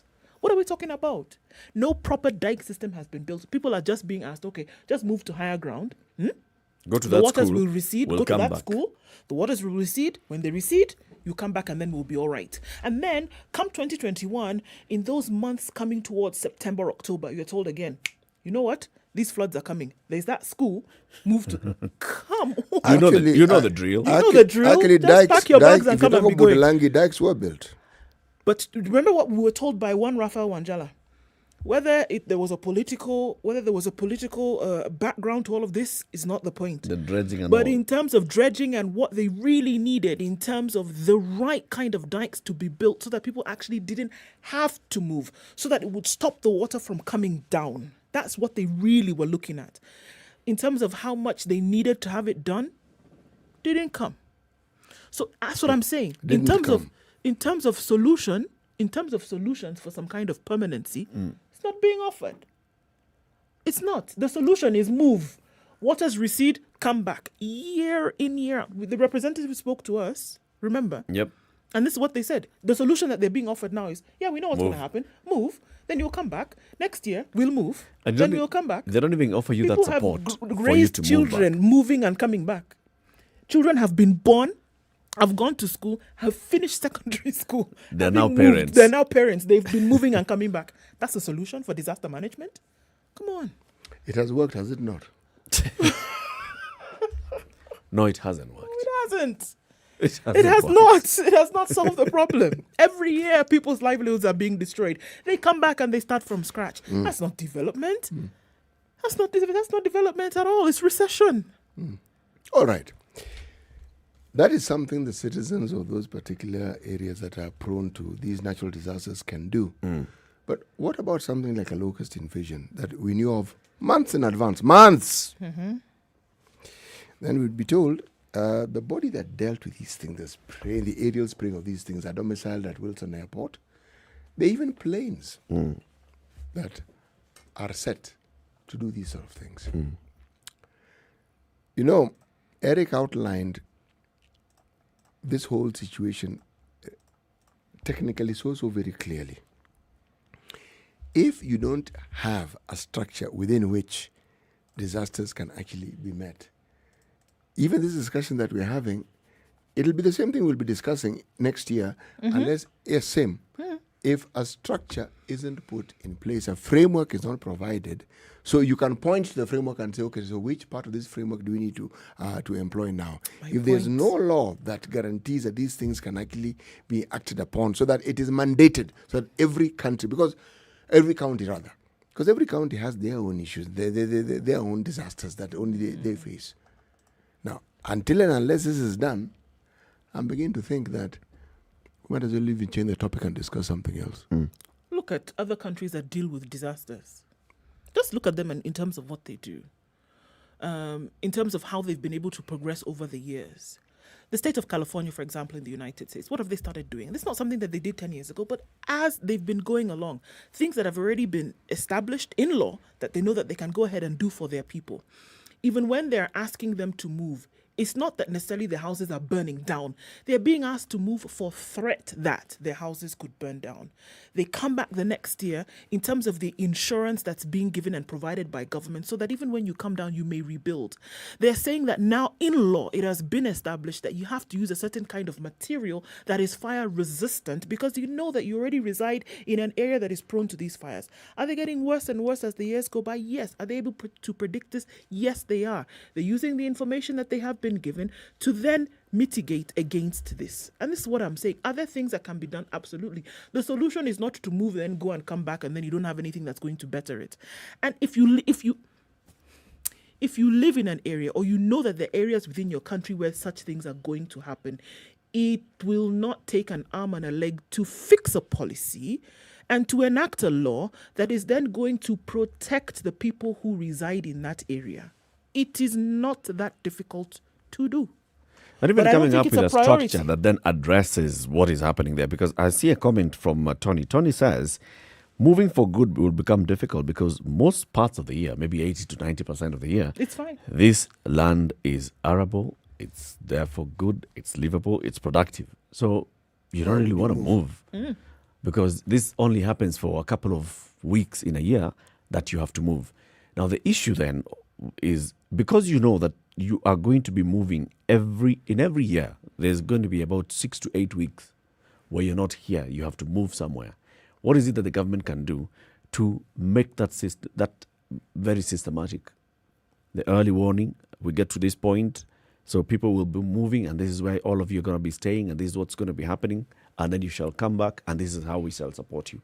Also, when you come back, you don't come back and find all your homes and everything has been demolished, and therefore you're starting from scratch. What can you do so that you come back and find at least 40% of what you had left is still there? Is that something that it's possible for the government to do? Absolutely. Why does the government not do so? Who knows? This is where now the issue of the politics and all comes in. Just like Rafael Wanjala was saying, so some part where the dike was built, then there's siltation that comes in, obviously, because the river is coming and it's carrying all the soil from the upper lands. So how do you desilt this river? How periodically do you do that? Do you have to wait until it gets to a certain point where it's a good enough deal so that you can get a contractor with good enough money so that to kulei pesa? Yes, desiltation. Because that appears to be what is happening. You wait for it, you're like, it's just like we see in the roads. One pothole, another pothole, someone passes there and they're like, nice, and the layer. So it becomes a huge, big gaping crater. Bus. And that's when now the contract is issued. So you come and sort out the whole problem at exorbitant fees. You know, the human, you asked a question, though. The human capacity to resist change cannot be underestimated. You see, why I keep saying that people get used to the problem is precisely that. If something happens often enough, you get accustomed to it. It's not new to you. It doesn't alarm you. It's like even with the difficulties, you get to a point where it's not a big issue. Case in point, malaria. People discuss malaria and forget that it actually kills people. Yeah. But anything that has to do with the fever, as far as most people are concerned, malaria. Okay? And so they'll self-medicate. But unknown to them, there are many things that can cause a fever. You could have an infection. It'll bring about a fever. But as is with malaria, when you then ask someone to actually change, and the gentleman who chimed in what they did is actually true. You ask them to move from an area that they've lived for the longest time. They know it floods. They know the flood will recede and they'll go back. They're unlikely to want to actually move. Not because they don't think there'll be a better change, but it's because human beings don't really like change that much. We don't like change. We don't like things that disrupt a way of life. That flooding also contributes to that way of life. They are used to that flooding. They're used to it. Yes. I mean, I'm used to this. I can deal with this. It's what? It's floods. Yes. This is it, Aisha. Just because you used doesn't mean it's right. No, it doesn't. Doesn't mean it's the way things should go because people are doesn't. used to it. It doesn't. And unfortunately, that being used to it then also fuels inaction by those who actually should do something about Because this. there'll be no pressure. Right. There's no pressure. There's no pressure. And to say that, okay, yeah, well, we've been like this for so many years. Even like the people who don't have water running in their taps, or those who we've been like this for so many years and we've made it a way of life. It just fuels inaction of people whose mandate it is to actually get those things done, or people who should enact laws to make sure that you actually deal with these things, because guess what, it all contributes to your development going forward, or your in development going backwards.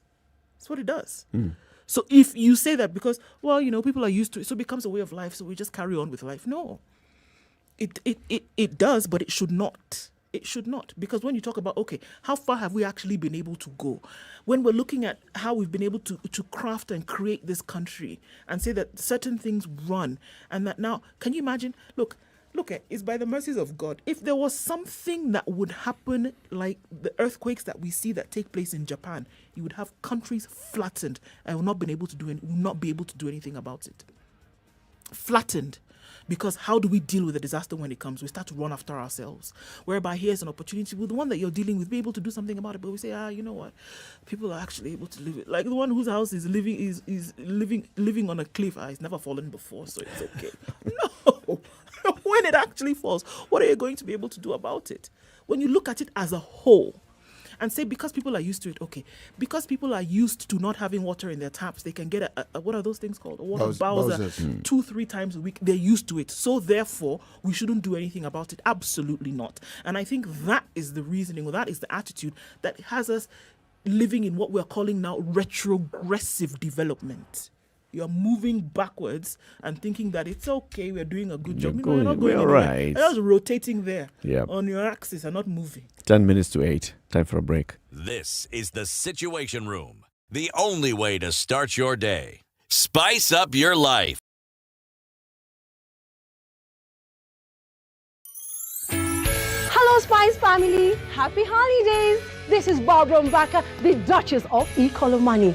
I'd like to take this opportunity to say thank you. Thank you for supporting us. Thank you for always plugging in to all our shows. Thank you for being part of our conversation. There is no us without you. So we say Asante Sana. I would like to wish you happy holidays, good tidings, and a happy new year. See you next year. And remember, keep it Spice FM. Don't touch that dial. Mwah.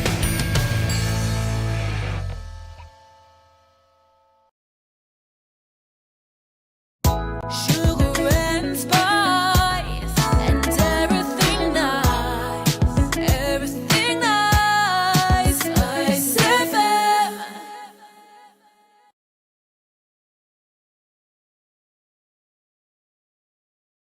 Mature, intelligent talk every morning. Spice up yourself.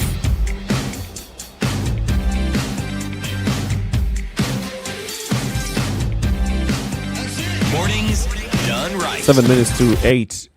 New Clinton on Facebook says he's tuned in from Kasarani, and he says the Kenya government cannot be advised. They are busy BBIing.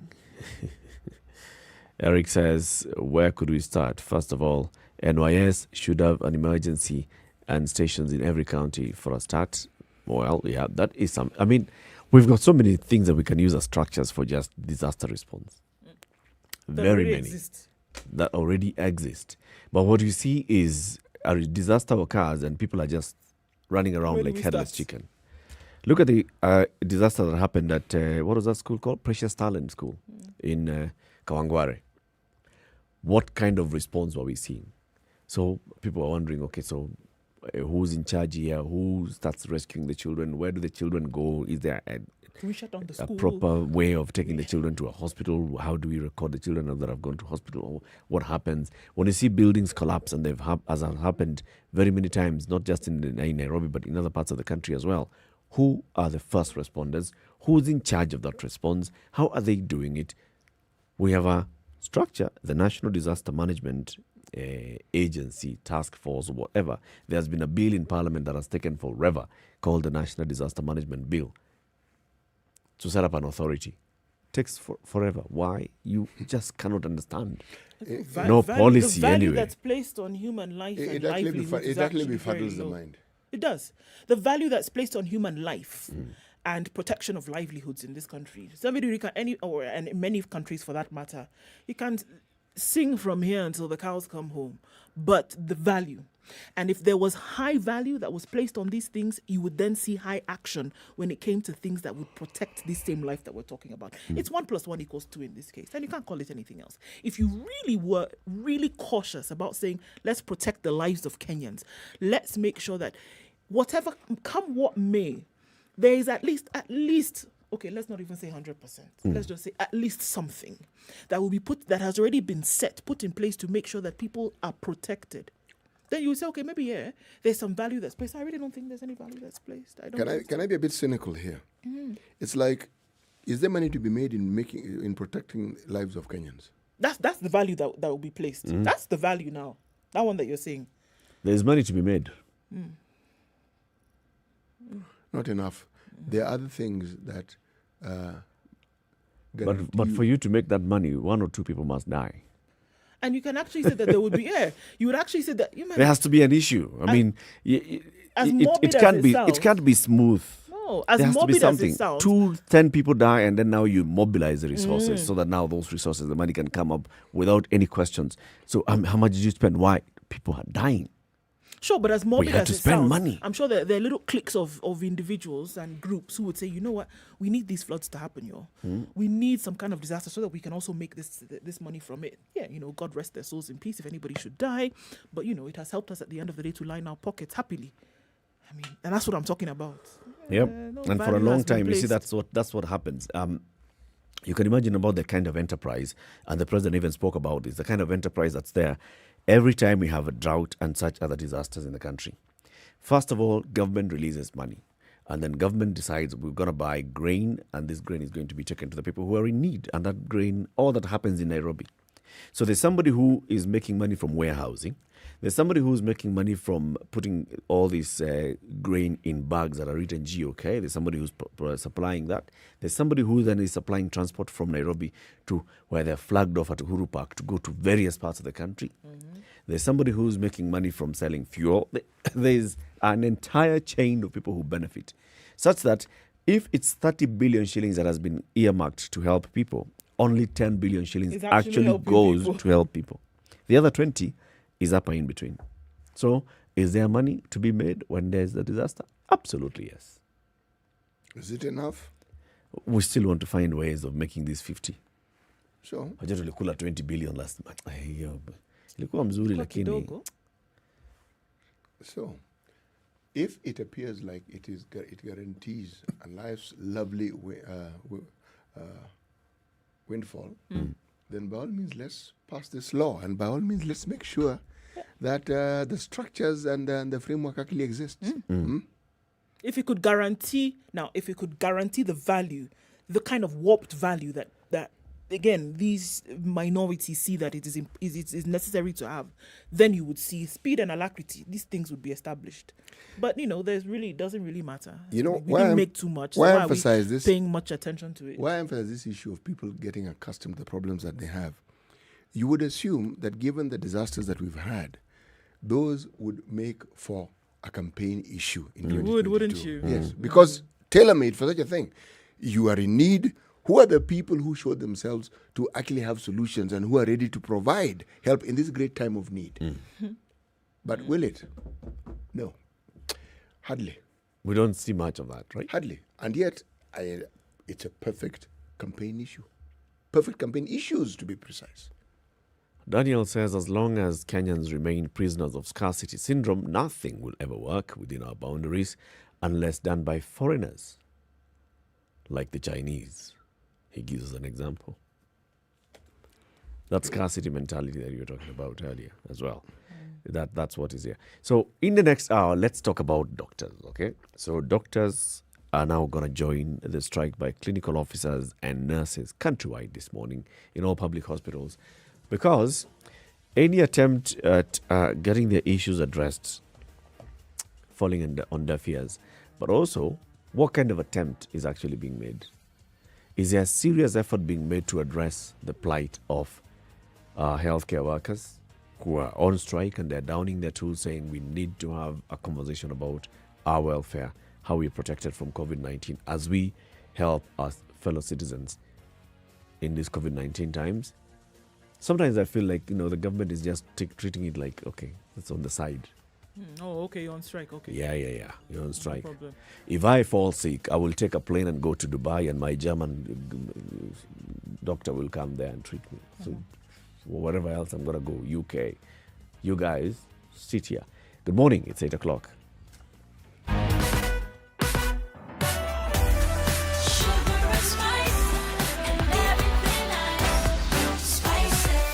Spice up your life.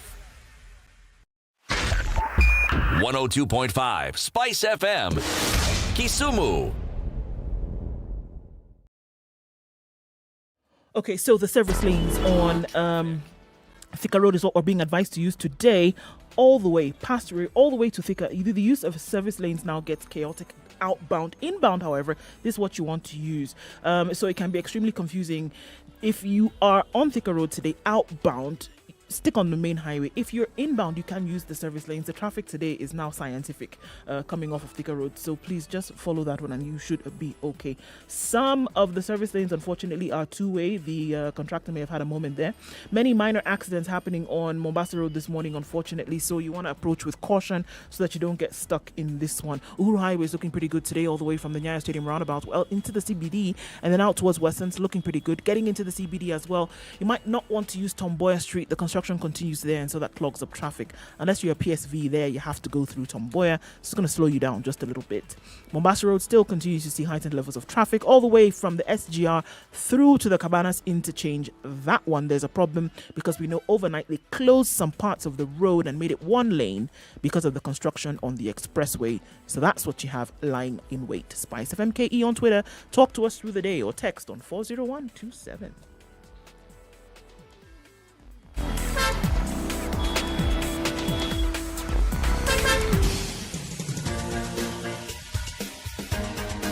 This is The Situation Room, the home of hard-hitting political commentary and penetrating insights about the state of the nation. This is a talk radio experience like no other. The Situation Room, a place for hard truths, debates, and elevated conversations. The Situation Room, witty, political, engaging, deep, controversial. In the room, we have C.T. Muga, researcher, academic, seasoned political observer, a fountain of wisdom in these politically uncertain times. Ndu Oko, Nigerian by birth, Kenyan by choice, communications expert, Pan-Africanist, a truth seeker and believer in people power, and Eric Latif, agent provocateur, the man in the chair, seasoned journalist, news hound, a man who believes in punching up, not down. This is the Situation Room. It's 2.5 minutes after 8 the o'clock. only Thank way you very to much for start your tuning into day. the Situation Room this morning. We are live each weekday morning, 6 a.m. to 10 a.m. As we begin the hour, City Muga, what is today's proverb? A devil with fine manners can still carry you only to hell. A devil with fine manners can still carry you only to hell. To hell with you. Option, and your hell. devil. Other option, hell. Alternative option, hell. The devil is the devil is the devil. There's no such thing as a good-mannered devil. Well, it could be well-mannered, but destination, same. Same. Okay. So let's talk about the healthcare workers. We know that nurses and clinical officers have been on strike for a while now. We also know that the day they were supposed to go on strike, the doctors decided to suspend their strike so that they can allow for negotiations between them and members of parliament and the Senate, because they had been asked to have a conversation with the health committees of the Senate and the National Assembly. So they give them until the 21st day of December, which is today, where if nothing has come out of those talks, then the doctors would also down their tools. So they've already announced that nothing has come out of those talks, and therefore doctors are now joining their comrades, clinical officers and nurses, in going on strike. which means now it's full-blown medical workers strike across all public hospitals in the country. If the problem last week was not big, the problem this week is going to be big. Okay? Already we can imagine that very many health facilities in the country are actually managed by clinical officers and nurses. And now we're saying that even those that have doctors who come in, even the doctors have down their tools. Wherefore art we, my people? Oh, more daddy. What happens now? Thou art pensive this morning. Oh, saith not. You know, it's like the nurses and the clinical officers had figured this out. That we've given time and opportunity for these discussions to take place, and they haven't. So they didn't budge. They stuck to their guns, knowing full well from their history with the government and discussions they've had with the government that things will be said, but very little will actually get done. But I like the doctor's approach to it, though. They say they want us to talk. They say there's something. Why don't we give them that chance to talk? Benefit of the doubt. Please, let's give them. Well, the benefit has turned into doubt now. Into proper doubt. Yes. We have the representatives of the two unions, the Kenya Union of Clinical Officers, through their national chairman, Peterson Wachira. Good morning, Peterson. Good morning. Thank you very much for joining us. We also have Dr. Mochonda Chibanzi, who is the Secretary General of KMPDU, that's the Doctors Union. Good morning, Dr. Chibanzi. Good morning, Eric. How are you? Very well, thank you. And the rest in studio, Lou and Titi. Good morning. Good morning. Good morning. Say hello to Good morning, Peterson as Steve. well. He's on the line. Peterson, how are you? Yeah, good morning, Doc. Now, Dr. Mochonda, let's start with you. So, after all this talk with the senators and the members of the National Assembly, you have gone on strike. Yes. Is it that there was absolutely nothing that came out of these talks? Okay. Thank you for that. And first and foremost, to say that we really thank Parliament being the National Assembly and Senate Health Committee for their efforts in trying to resolve this stalemate. On the 3rd of December, the entire National Assembly actually adopted an order paper on the recommendations that would have resolved the stalemate and gave it timelines of 7 to 14 days. And the Senate Health Committee equally came up with recommendations, and these recommendations equally, they required time. And that was one of the main reasons that we had to allow them that time, because they had really pleaded with us to help steer the process. So that was fruitful, because we have recommendations that, if implemented by the executive side, in the ministry, the Council of Governors, and the county government, then equally we will have a solution on the table. So Senate and National Assembly have played their role perfectly well. They have tried to mediate some of the issues, not all the issues, but they've given direction on a number of the issues that we raised. But the laxity, I'll say, and the inaction from the ministry and the Council of Governors side and the public universities that have medical schools is what has resulted in the current situation we're in. So when you say that the members of parliament were able to sit and make at least a couple of resolutions or suggestions, was that all that they could do? Was it that they sat you down and they were trying to mediate, and that's all their role was as mediators, nothing more? Remember, Eric, whatever comes out as recommendations needs to be implemented. And for us, we put it very clear that if we implement whatever we are coming out of these recommendations after deliberating, will action. Remember, if you remember last month, before we called the strike, I said that what was required is remedial action.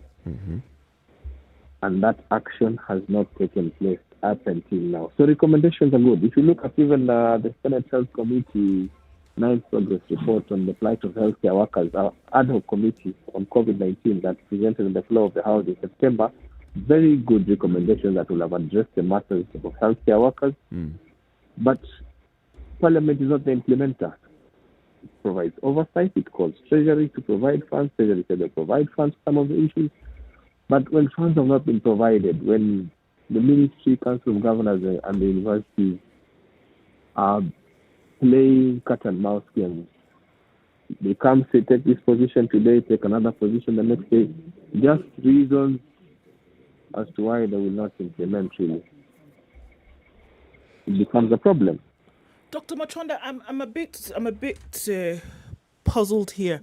So when you say that Ministry of Health, Council of Governors, universities and such are the ones who are remaining so when these are presented to them, you go to Parliament, for example, National Assembly and the Senate, presenting these issues and say, let's have a talk.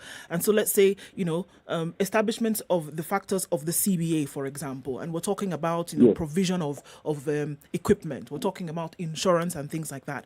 So when it goes to those who are actually supposed to implement, even though an order paper then has now been released and the implementation of the same, they say nothing. Is that what we're saying? They say nothing.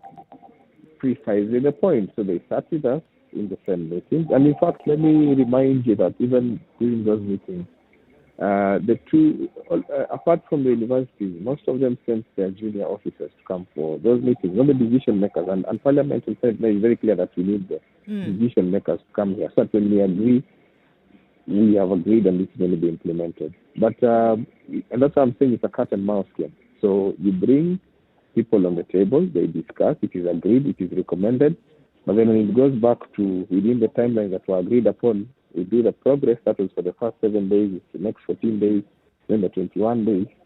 There was really not much progress. It was just reasons as to why this has not been done. So this back and forth and this diversionary tactic is what is our biggest problem. And so we've gone out now out of work.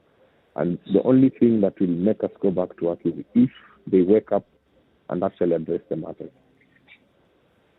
Dr. I want to ask this question.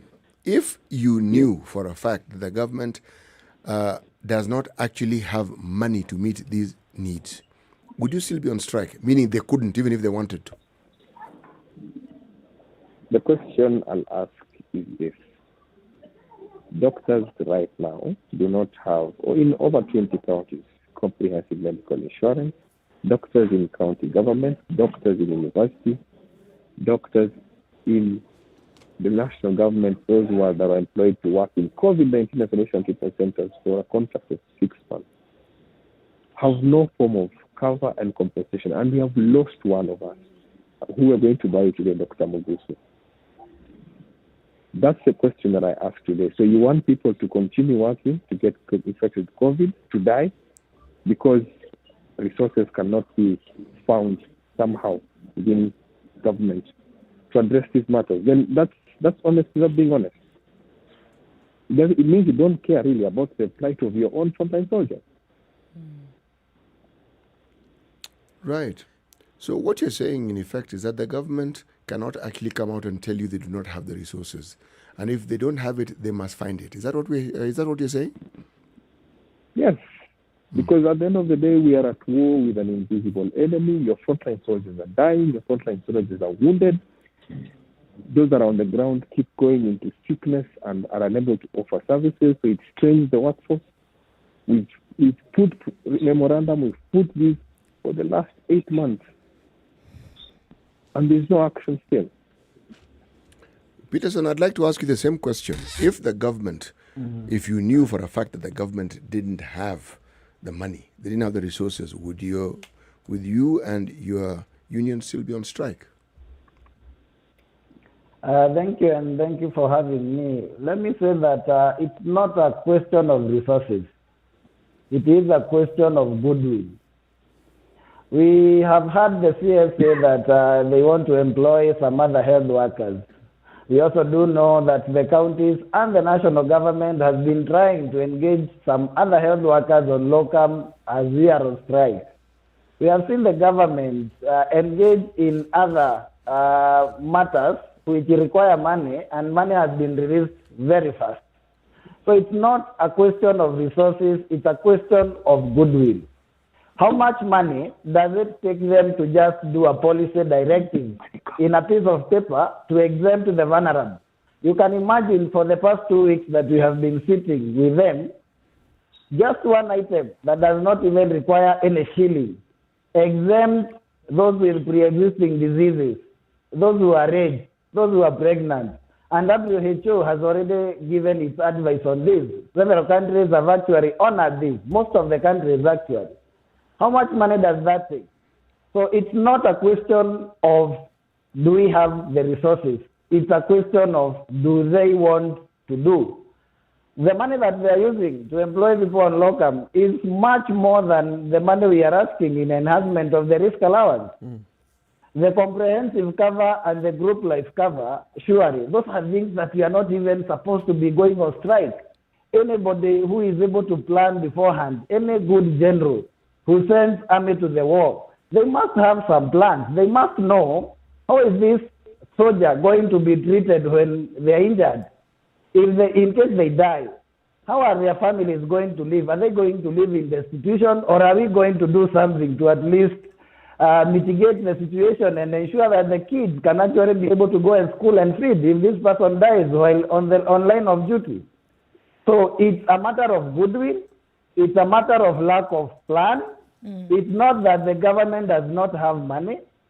And even the things that we are saying, even if it's that risk allowance, nobody has told them that it has to come all at once. It's something that can be discussed and it can even be given in phases.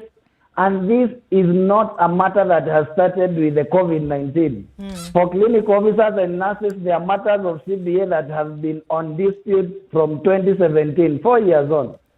Peterson, you just said something that, we're not even saying that this money should all come out at once.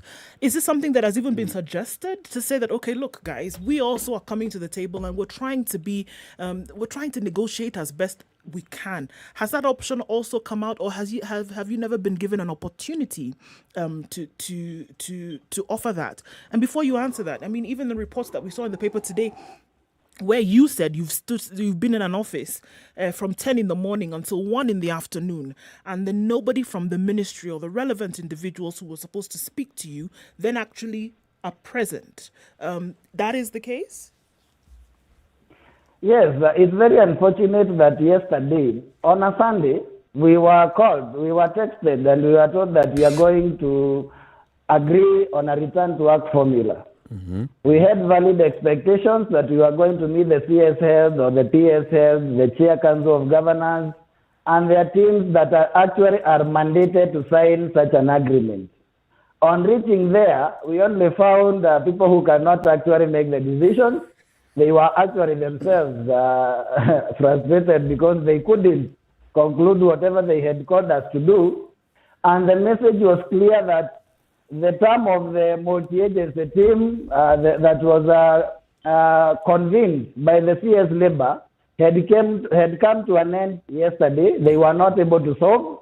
And that now, because a stalemate has already set in, because the CS head has, I think, has established a hardline stand where he says it's either we go back to work or we are sacked and we are replaced. And so they said they cannot not actually be able to proceed. They'll have to consult their CS, the CS Labour again to see if they can be able to go on. But what you're asking, we have suggested. But I must say this, that the multi-agency committee was set up to fail from the word go. Right. It was the best committee that was put in place with all the agencies of the government that can actually be able to make the decision on the table. But the employers decided to bring people who cannot make decisions. And that is why we were not able to move an inch for the last 2 weeks. Just for the benefit of everybody, who were the members of this multi-agency team? The members of the multi-agency team were the Treasury, which never sat in the meetings actually. There was the SRC, they came and excused themselves. We had the Council of Governors, the Ministry of Health, the Public Service Commission, the Ministry of Public Service and Gender Affairs. We had the Central Organization of Trade Unions, Federation of Kenya Employers, and ourselves as the unions, and of course the Ministry of Labor, which was now chairing this multi-agency committee. So it's actually the committee that had all the powers of government, and that given the right people who can actually make the decisions on the table, this was a committee that could actually have solved this in 72 hours. But the employers set the committee to fail by ensuring that they do not have people on the table who can actually be able to make decisions and make it very fast. So they are actually not treating this like a crisis. They are treating it like any other business of the day. Right. Dr. Machonda, last week, we saw that even as nurses and clinical officers went on strike, we already started to feel the effects where people would go into hospitals around the country and were not able to get services. Now we are adding, as of today, doctors into this. What is it going to look like? From where you are, not even looking from patients who potentially come into hospital, from where you are, what are we seeing from today? It's really unfortunate, and I think I've said this before on this show, that if nothing is done and where we're headed, we don't even want to imagine the situation that is going to be in the hospitals. But it's also very clear that, one, we work together as a team with nurses and clinical officers and laboratory officers. We don't work in isolation. Whatever we agree is a treatment plan, the nurses will help us. Whatever the clinical officers that would have seen patients first contact and we see secondly, are all plans that come into harmony, and the team then implements the treatment plan. So for the last 2 weeks, our members have also been crippled to a significant extent. The services have been minimal. And so now where we are is that, and that is why we've told doctors to stay home. Because the reality is that the situation is very tough. And secondly, where we are also, and as doctors, we have been put in a place where we have to choose between our lives and those of our patients. A very tough situation to be in because of COVID. Because of COVID, and we're not. And if you look at, I'll give you a scenario of 9 doctor interns in Malindi, of whom 7 contracted COVID, and they had to be paid for by their senior colleagues who are supervising them. Because there's no form of insurance, there's no form of, and we thank God that they came out through alive, because if we'd lost another one, or one of them, it would have been an even devastating scenario, because these are doctors who just graduated the other year, who are just going through their first year of clinical practice. So that is the decision we've been put in a position to make. And people will not really understand. And you look at the CSs speaking and the governors speaking with so much arrogance, and you realize they're just detached from reality. And that's why I say it's arrogance, because you don't want to focus on the issues. I mean, all actors who've come on board have listened. Parliament listened. You even saw some of them breaking down because of the experiences that doctors and nurses and clinical officers are going through. The painful tales of how our colleagues have died. So when people do not want to listen, you put forth recommendations, you put forth solutions, and they're still adamant, and now they're misadvising the president. And I'll say it clearly, they're misadvising the president that it's politics. What politics is this when our people are dying? These government officials need to be serious and focus on what needs to be done. Do you think they're really misadvising the president, or do you think they have another conversation which you may not be aware of, but knowing the way the government is, knowing that they're running a government and it has so many other needs, maybe they're having a proper conversation and a decision is being made to go a certain way? I'm saying this with confidence, that you see, the first step begins with the main actor. In health, you have the Ministry of Health, you have the Council of Governors Chair, you have the Council of Governors Health Committee Chair, you have the Council of Governors Labour Committee Chair. When they take a stand that is insensitive and does not focus on the issues to be resolved, then that stand is equally sent up the chain of command. And that is where we have a problem. And that's what I'm saying, they're misadvising. So basically, you feel that the Council of Governors is where you still have an issue with how the governors are approaching the issue, with how the governors are understanding the demands that you're making. Council of Governors, Ministry of Health, and Vice Chancellors in universities and teaching hospitals, where we have doctors who offer clinical and teaching services for the specialists, for the undergraduate, and also doctors who are offering services in university health services units that focus more on the staff in the universities and the communities around universities. And doctors here have gotten sick. Doctors here we've lost some of the healthcare workers in these facilities. So essentially, that is where our problem is. Because if they looked at, we went to Parliament and all these things are unanswered. It was actually shocking to hear someone defending a decision on something that had already been decided on. Like I said, a good example is we signed a return to work formula in 2017 of March and a collective bargaining agreement to pay allowances to all doctors in this republic. But at the Ministry of Health, 70 doctors are not paid that allowance for reasons that are not clear. And then someone comes to defend that decision from the ministry. And yet you're discriminating on pay, and monies have been available since 2017 to pay these doctors. Where is that money going? In the university, money was sent down after we tried to intervene to pay these allowances. And the Vice Chancellor, and I'll use the example of Professor Stephen Kiaba in UN, the Vice of Nairobi, comes in and says you will not pay. And yet these are matters that we resolved a long time ago. So if it was resolved, do you know whether it has been budgeted for? For example, the money that goes into county governments, do you know whether that money has actually been included in the financial year's budget? Well, there are certain things that have been budgeted for. And you see, when we talk of, we really laud the efforts to provide comprehensive group life, WIBA, group personal accident cover through the presidential directive. Now, this is worth 6.4 billion. Very good move because it covers. But now the problem we have is it is covering civil servants, doctors in national government only.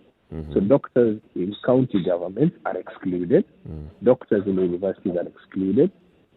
Doctors in parastatus are excluded. All that is required is exemption from the Ministry of National Treasury to exempt and bring them on board and do simulations. Like a good example is NHF has already offered a solution on how counties can be brought on board, did the simulations and the costing, and that's on the table.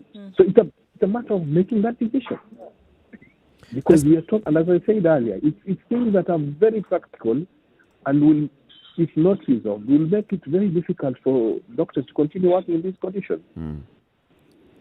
Let's take a quick break and then come back and continue this conversation. We know, Dr. Mwachonda Chibanzi, you'll be attending the funeral of Dr. Mogusu later today.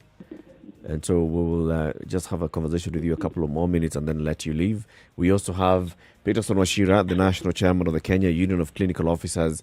All health workers are now officially on strike today. Doctors have joined the clinical officers and nurses who've been on strike for a couple of days.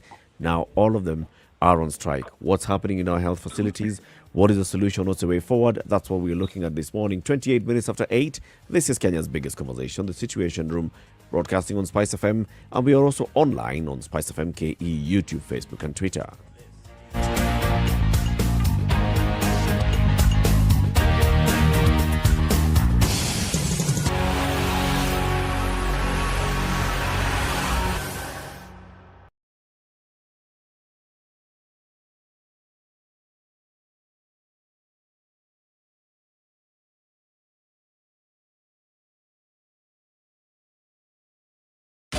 "24/7 around the world, non-stop. This is Spice FM.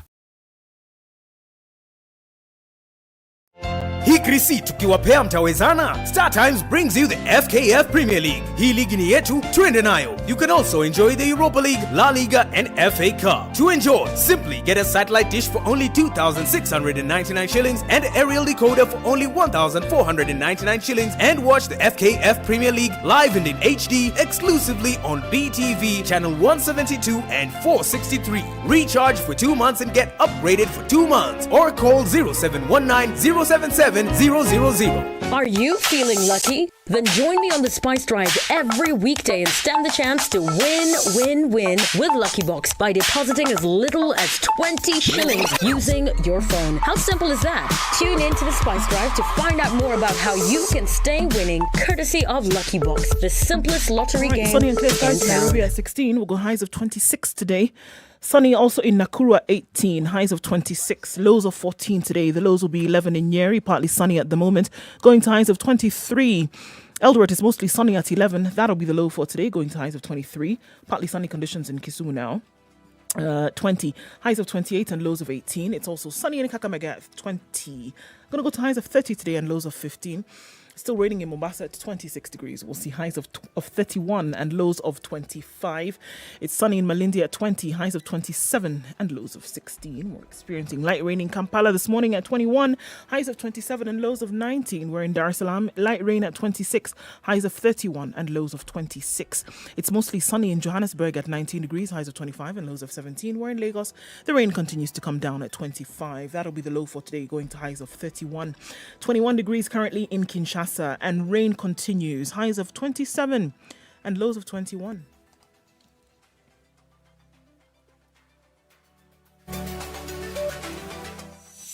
Happy holidays, everyone. Some may say 2020 has been a terrible year, but here on Spice FM, it has been amazing. 5 days a week on the Spice Drive, it has been great having your company. We're looking forward to bigger and better in 2021. And the reason for the season remains. It's all about love, it's all about family, and it's all about the celebration of new beginnings. Here's to many more happy holidays from me, Monique, right here on the Spice Drive.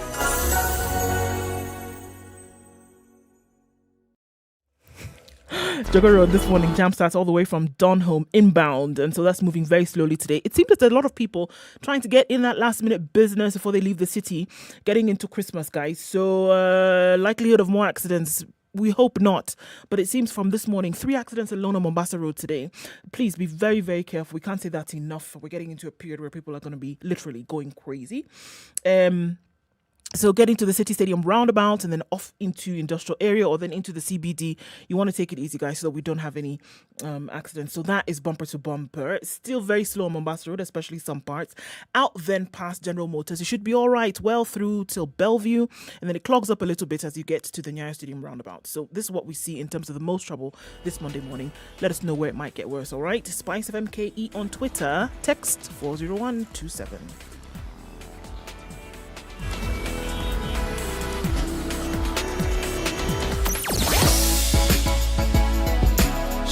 Spice and everything nice. Spice FM. Spice up your life. Mature, intelligent talk every morning. Spice up yourself.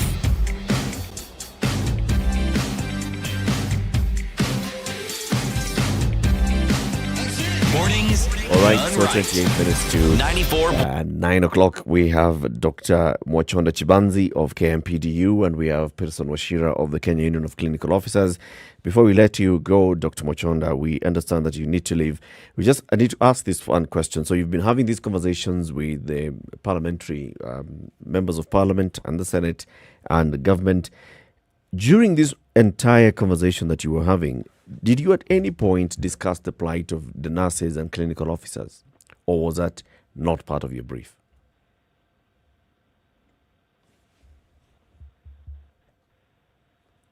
Chibanzi? I think he's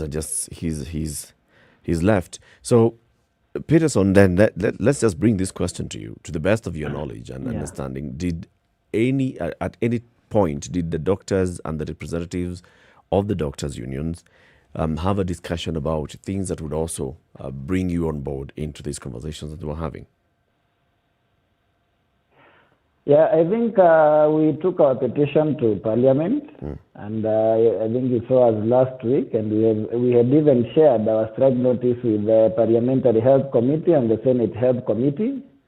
We were also informed by those who had attended that at some point they also informed, the Speaker had actually informed the House that we had also done some petitions and that they were aware of the issues that we were having, but we were never invited, and so sometimes it's quite hard for you to know what was discussed in your absence, and it becomes also hard for them to be able to grasp and understand the issues as you present them unless you can be there to clarify. But I think we can associate ourselves with the report that was given by the Joint Committee of the Senate and the National Assembly, and I think it even gave timelines on the issues and how they were supposed to be resolved.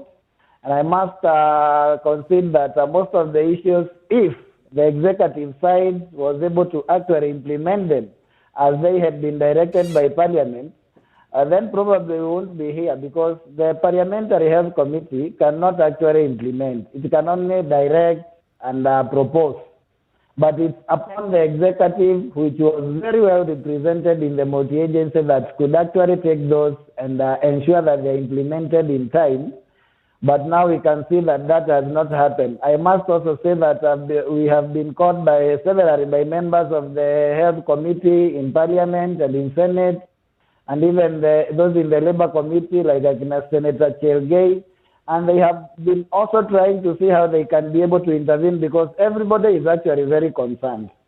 But I don't know how it seems like the CS Health especially is reading from a different book, and it's like there is something he understands that all the others, including ourselves, do not understand, because he doesn't seem to actually be in touch with the ground and even with the multi-agency where he's represented. Do you think it would have helped, or do you think that if you had a united front from nurses to clinical officers to doctors, and all of us, because you just said that a lot of the issues that one side is bringing are similar to those that you also are bringing forward. So Senate National Assembly meets with doctors, Senate National Assembly meets with clinical officers, Senate National Assembly meets with nurses, and more or less the issues that are being brought forward are the same. Don't you think do you think rather that it would have made a difference if you had a united front on dealing with these issues as one? So it's not somebody on one side has an issue, let's see if we can get that sorted out, but the entire health workforce of the country has this problem and we're asking you to deal with it now.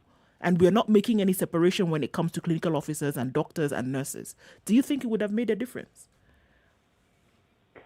I think it will make a difference, and that is actually what has been happening. We have been appearing before the multi-agency committee as the three unions together, and with all the issues on the table, which I must agree that they are basically similar, because the environment is also similar.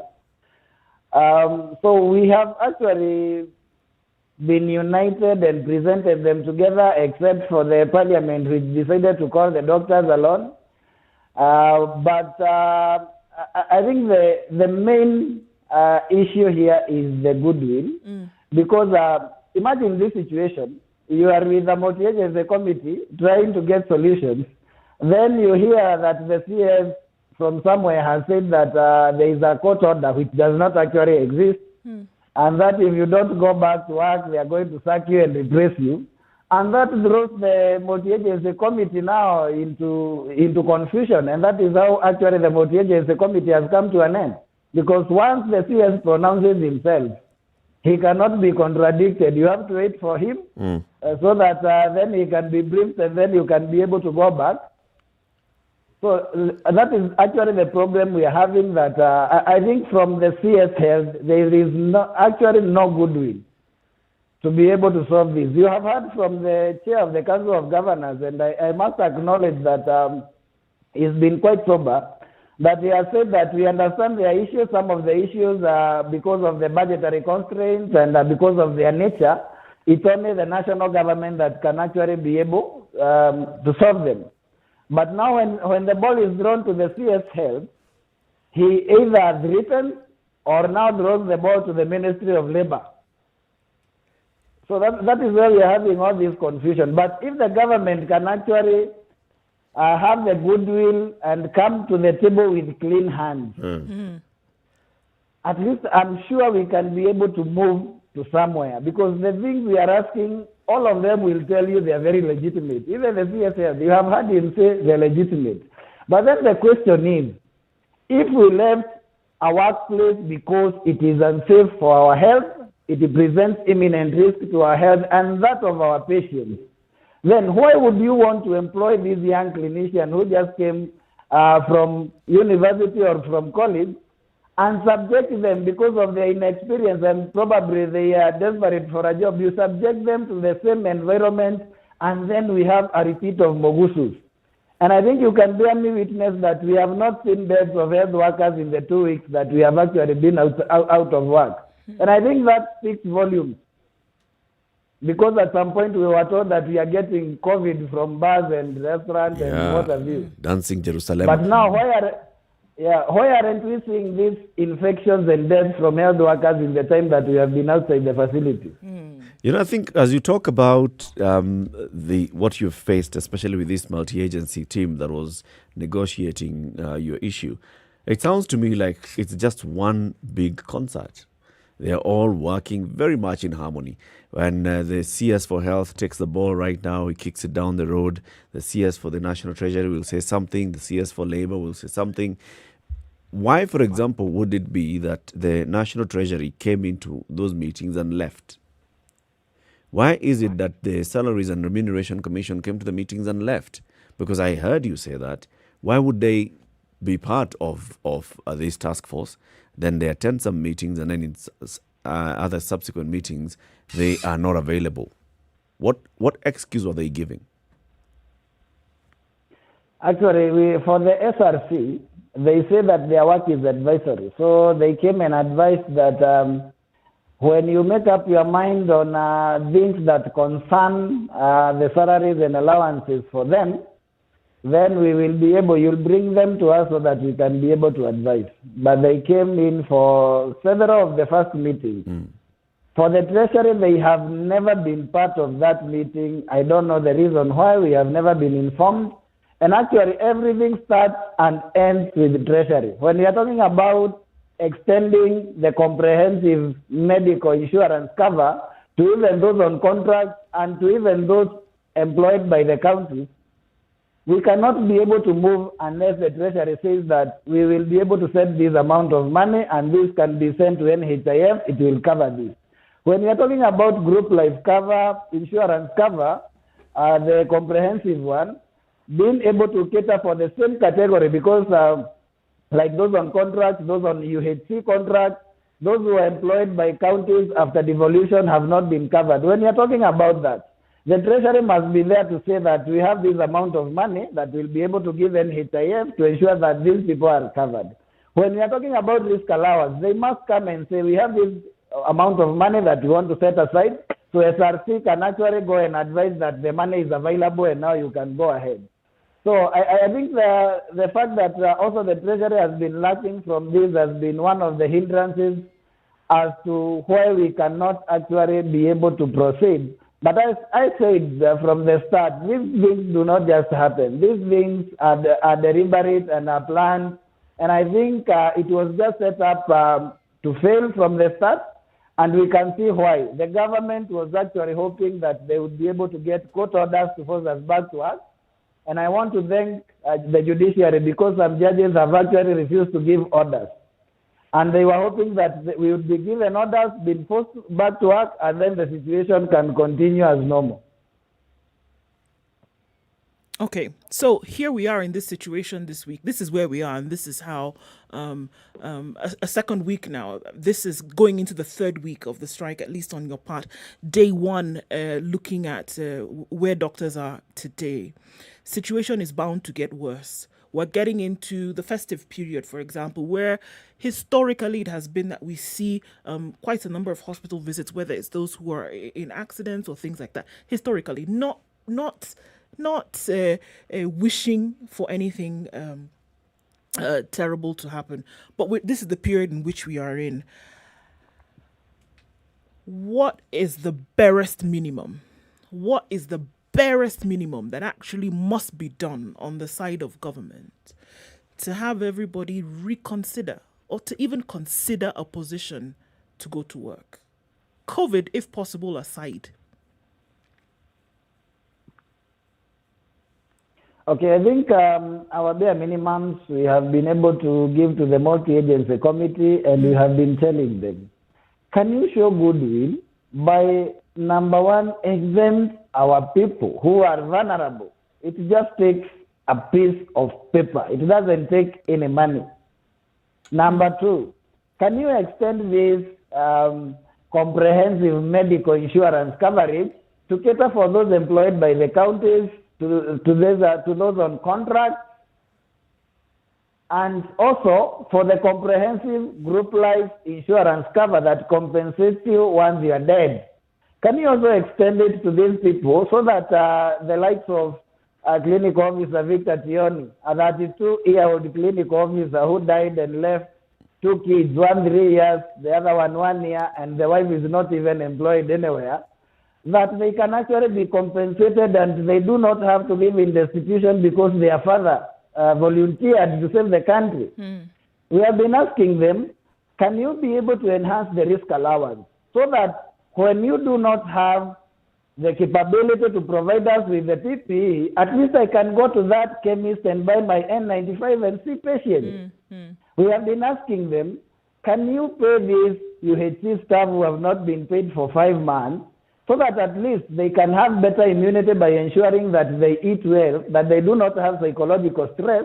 They can be able to buy their own PPEs, because by the way we have been buying our own masks, the 95 masks. But these people do not have even money to do that, and that is why you are seeing them falling sick. And I think these are the barest minimums that we are giving them, that if you are able to do this, if you are able to give a commitment on this, that this will be done in the shortest time possible, then this is something that we can take and go back with. But one thing that we have said, for the vulnerable and the provision of PPEs, those are the things that we cannot actually even give a week and go back for them to be implemented, because that is going back and saying that, okay, I will accept to be infected this week as I wait for next week. And we know government, you can actually be seeing us back after we have said we are going, having not been supplied with the PPEs. And we have asked them in the multi-agency committee that you are saying that you have enough PPEs. Can you please give us schedules of where the PPEs are in every county, in which hospitals they are supposed to be, and the numbers we have against the medics, so that we know how long they are going to last, and your plan to procure them once they are used up. And they were not able to present that in 2 weeks. And so this tells you that we actually do not have the PPEs. What is being played out here is just political rhetoric. And I must say that it's very unfortunate that a dire situation like this can be turned into a political game where people want to employ PR to show that the situation is not as bad, instead of looking at saving that life and saving that life of a patient. Because you see, right now, as we were going out, we were actually the super spreaders, we as the medics. Right. I will use the wrong mask, the surgical mask. Then I'm going to nebulize. When you nebulize, nebulization is that procedure where some sort of vaporized medicine is given to you, like in those with asthmatic attacks. Yeah. So that makes you have aerosolized drops. And that is what we call it an aerosol producing procedure. And those drops can remain suspended in air for 8 hours. And that is why in every consultation room you are supposed to have an N95. So from that I get infected. Then the patient I'm seeing, they do not have good immunity because they are coming to me sick. Right. I'm going to infect them. They are going to infect the community. I will infect my kids and my wife. They are part of the community and they continue infecting the others. So it had reached a point where we were actually the super spreaders, and instead of offering solutions to health when you come to us, we actually became the ones worsening your situation when you are coming to us. And that is why we made a decision that we had reached a point where we just had to stop and make the government prioritize what is right so that we can make the environment safer for us and for the patients who are coming to us.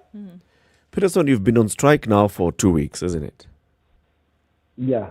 So for 14 days, I'm sure because you also come from the community, there are very many people in the community who you would know and the kind of suffering that is going on in the community. Just tell us, from where you sit, from speaking to your members, the clinical officers working countrywide, what has been the effect or the impact of your 14 days of strike? Let me say it's quite unfortunate, and I want to repeat that we never want to go on strike because a strike in the health sector is very costly because it costs maybe sometimes somebody's life, and that is a situation that nobody would actually want to have. One of the members of parliament called me and actually told me that their relative was not able to get an admission because there was nowhere to be admitted. And I was very frustrated. And those are cases that I've had from many, many people. I have said in the past that when the doctors were on strike for the 100 days, my own mother had a surgical operation that required urgent intervention, had actually a surgical issue that required a surgical operation urgently. We really suffered as we looked for a private hospital where she could be operated, and we paid hefty fees. Yeah. So it's very costly, and we know. But it reaches a point where you have to decide. Because if we were to continue with things as normal, then that meant that we were accepting that we can actually be in facilities that will not actually be able to offer solution to anybody's health. We would be part of the mediocrity, and then in the long run, we would actually do more harm than we are supposed to, than the good that would do. And so at this point, actually for us coming out, we never envisioned the point where we were to go into the third week of strike, because we thought the government would actually rush and ensure that these things are sorted. But I think from the government side, I don't know. I don't know if it's the concern of the Mwananchi that they don't have, probably because they have good insurances that can airlift them to outside the country, even when they have the minor issues. But it's something that really deeply also hurts us, and we don't actually like it. But we are forced by circumstances to come to this decision that is very painful for all of us. How much longer are you prepared to stay on strike? You see, as long as the working environment is not safe, even if you look at the law, the Occupational Safety and Health Act actually mandates an employee. The moment we have actually been very patient, and we have waited for quite a long time, because the law says the moment an employee realizes that the environment they are working under poses imminent risk to their health, you are supposed to exit immediately, inform your immediate supervisor, and you are not allowed to come back until an audit has been done to show that that environment is safe for you to work in. So as soon as the environment is made safe for us to come back and work in, even tomorrow, we are ready. They called us for a return to work agreement yesterday, which aborted. We were ready to go back as from today. But you can see the ball is on the court of the employer. The employer has no goodwill. So it's only the employer that can actually be able to end this impasse. And I would like also to call upon the legislature to be able to intervene, and even the presidency, to be able to intervene so that Mwananchi can actually enjoy their right. Because it's their right under the Article 43 of the Constitution to be able to enjoy the highest attainable standards of health. But then it is the work of the government to facilitate that mwananchi to ensure that they enjoy that right. So, as we're talking about this, we are talking to Peterson Wachira. Peterson is the national chairman of the Kenya Union of Clinical Officers. The clinical officers and nurses have been on strike for 2 weeks now. Doctors, pharmacists, and dentists are also now joining that strike from today.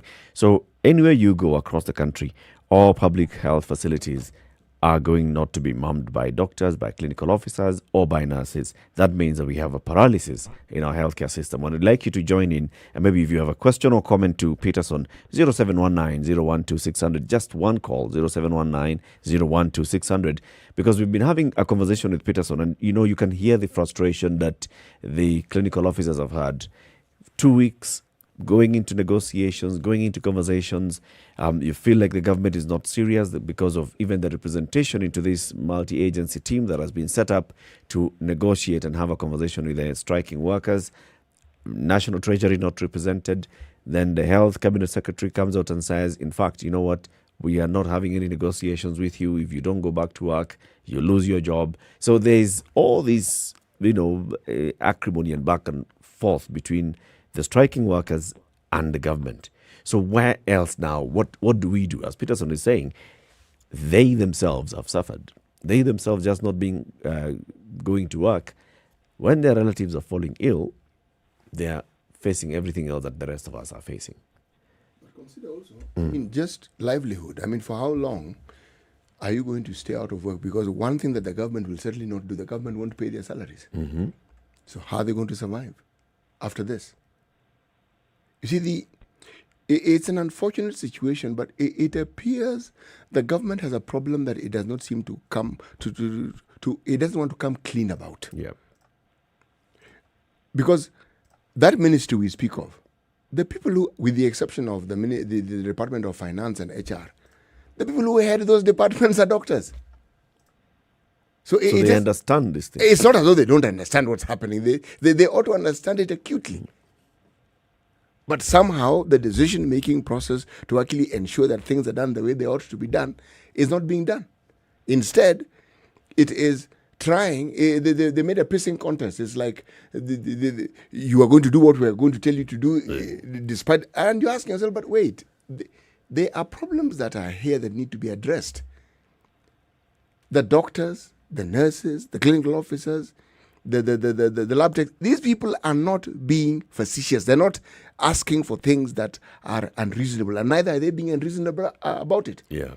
Surely, if I, a layman, can see it, how is it that people who are tasked with this duty of ensuring these things are done, they see it? So what is the problem? Yes. So what is the problem? Just like you said, there's something that the government knows that it cannot really come out and say.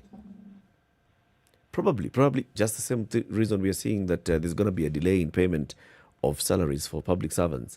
Maybe there's a cash crunch. And you can't start negotiating and talking about these things when you know very well that you are having cash issues. You can.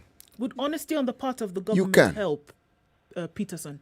Sometimes you have a conversation in this room and you say, you know what is necessary for the government to tell its people that this is the situation on the ground. So if we're at ground zero, let's all understand that we are at ground zero and let's work from there. Do you think some honesty on that part or openness in terms of what the situation really is from the part of government would help? Would it help in this situation? I think it would, but I think there would be doubts. We saw them without a supplementary. We saw the Treasury release 93 point something million for verification of VBA signatures. Yeah. And yeah, so what are we talking about? And even the things, are we saying that the government will be eternally broke? Because if we are talking about a CBA cycle, it's a cycle of 4 years. Even if we are talking about things like risk allowance, you can say, we are going to give you this amount this year, then from next year we'll give you the rest or something. So it's really not a matter of lack of funds. It's not a matter of resources. It's a matter of the goodwill from the side of government. And I think this is not the first time. If you look at how the things that concern Mwananchi are handled in this country, you'll understand that this is not only about the strike. Anything that is for the benefit of Mwananchi has to really be fought for. It takes quite some time, if it takes some blood and sweat, but anything that is pro the big boys and girls up there, it will have a smooth sailing. And that is why you can see the other process is having a smooth sailing, while the other one, we really have to struggle. Can't argue with you on that one. Well, you've said it. Thank you very much, Peterson. Peterson Wachira Thank is you. the Thanks a national lot chairman of the Kenya Union of Clinical Officers. As you keep pushing for the right and the plight of your fellow members in the Clinical Officers Union and the nurses now and the doctors, please also remember your patients. And I know that part of what you're pushing for is for the benefit of all of us as we're facing healthcare issues. Asante sana and wish you a good day. Thanks a lot. Please, let's pray for our country. Let's pray for our readers so that they can actually have the goodwill and maybe some divine intervention may be actually required. Thank you. Asante sana. Thank you, Peterson. Well, it's now coming up to 9 o'clock. This is Kenya's biggest conversation, The Situation Room.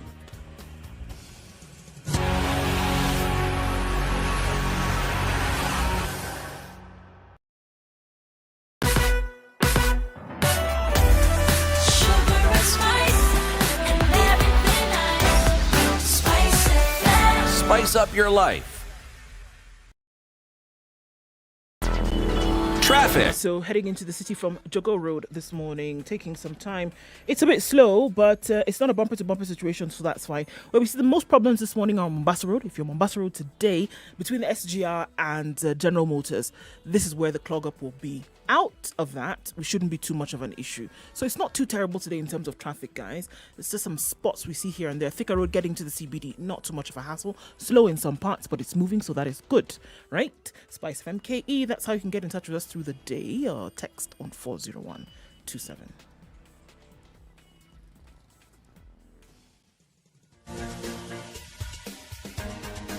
This is The Situation Room, the home of hard-hitting political commentary and penetrating insights about the state of the nation. This is a talk radio experience like no other. The Situation Room, a place for hard truths, debates, and elevated conversations. The Situation Room, witty, political, engaging, deep, controversial. In the room, we have C.T. Muga, researcher, academic, seasoned political observer, a fountain of wisdom in these politically uncertain times. Ndu Oko, Nigerian by birth, Kenyan by choice, communications expert, Pan-Africanist, a truth seeker and believer in people power, and Eric Latif, agent provocateur, the man in the chair, seasoned journalist, news hound, a man who believes in punching up, not down.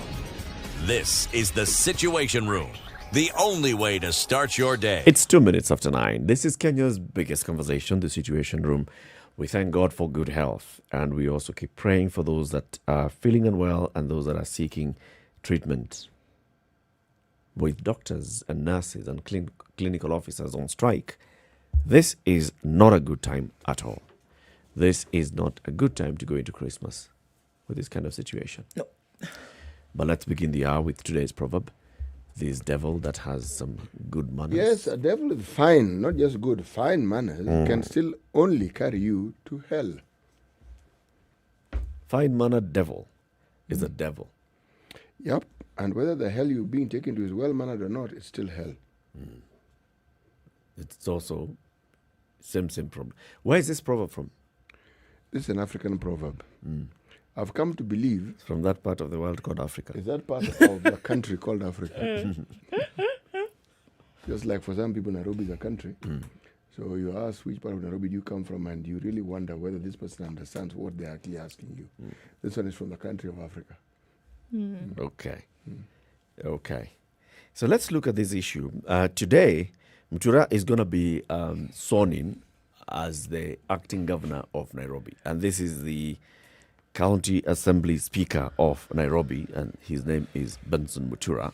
He's going to be sworn in today. He was supposed to be sworn in. Some drama. This drama. So he was supposed to have been sworn in on Friday.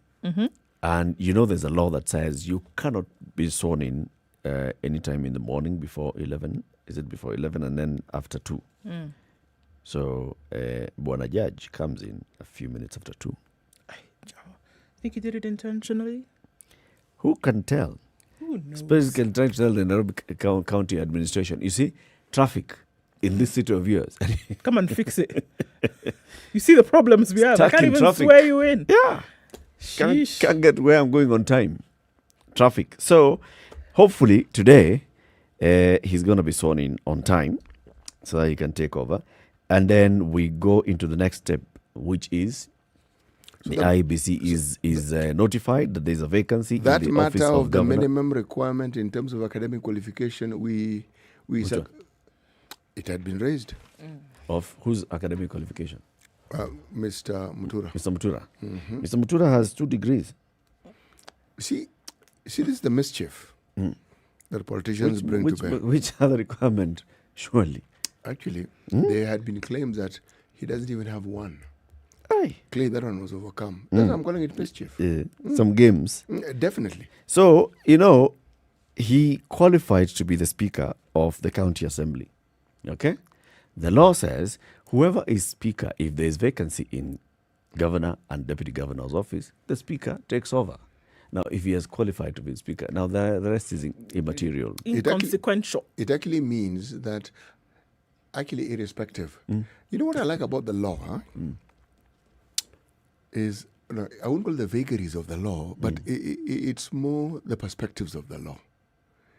And this is something that we keep hearing voices playing with. Because it's like, there's this perspective, and then there's the other, and then there's the truth. The truth is, the man was more than qualified. He's being sworn in today, like you were saying.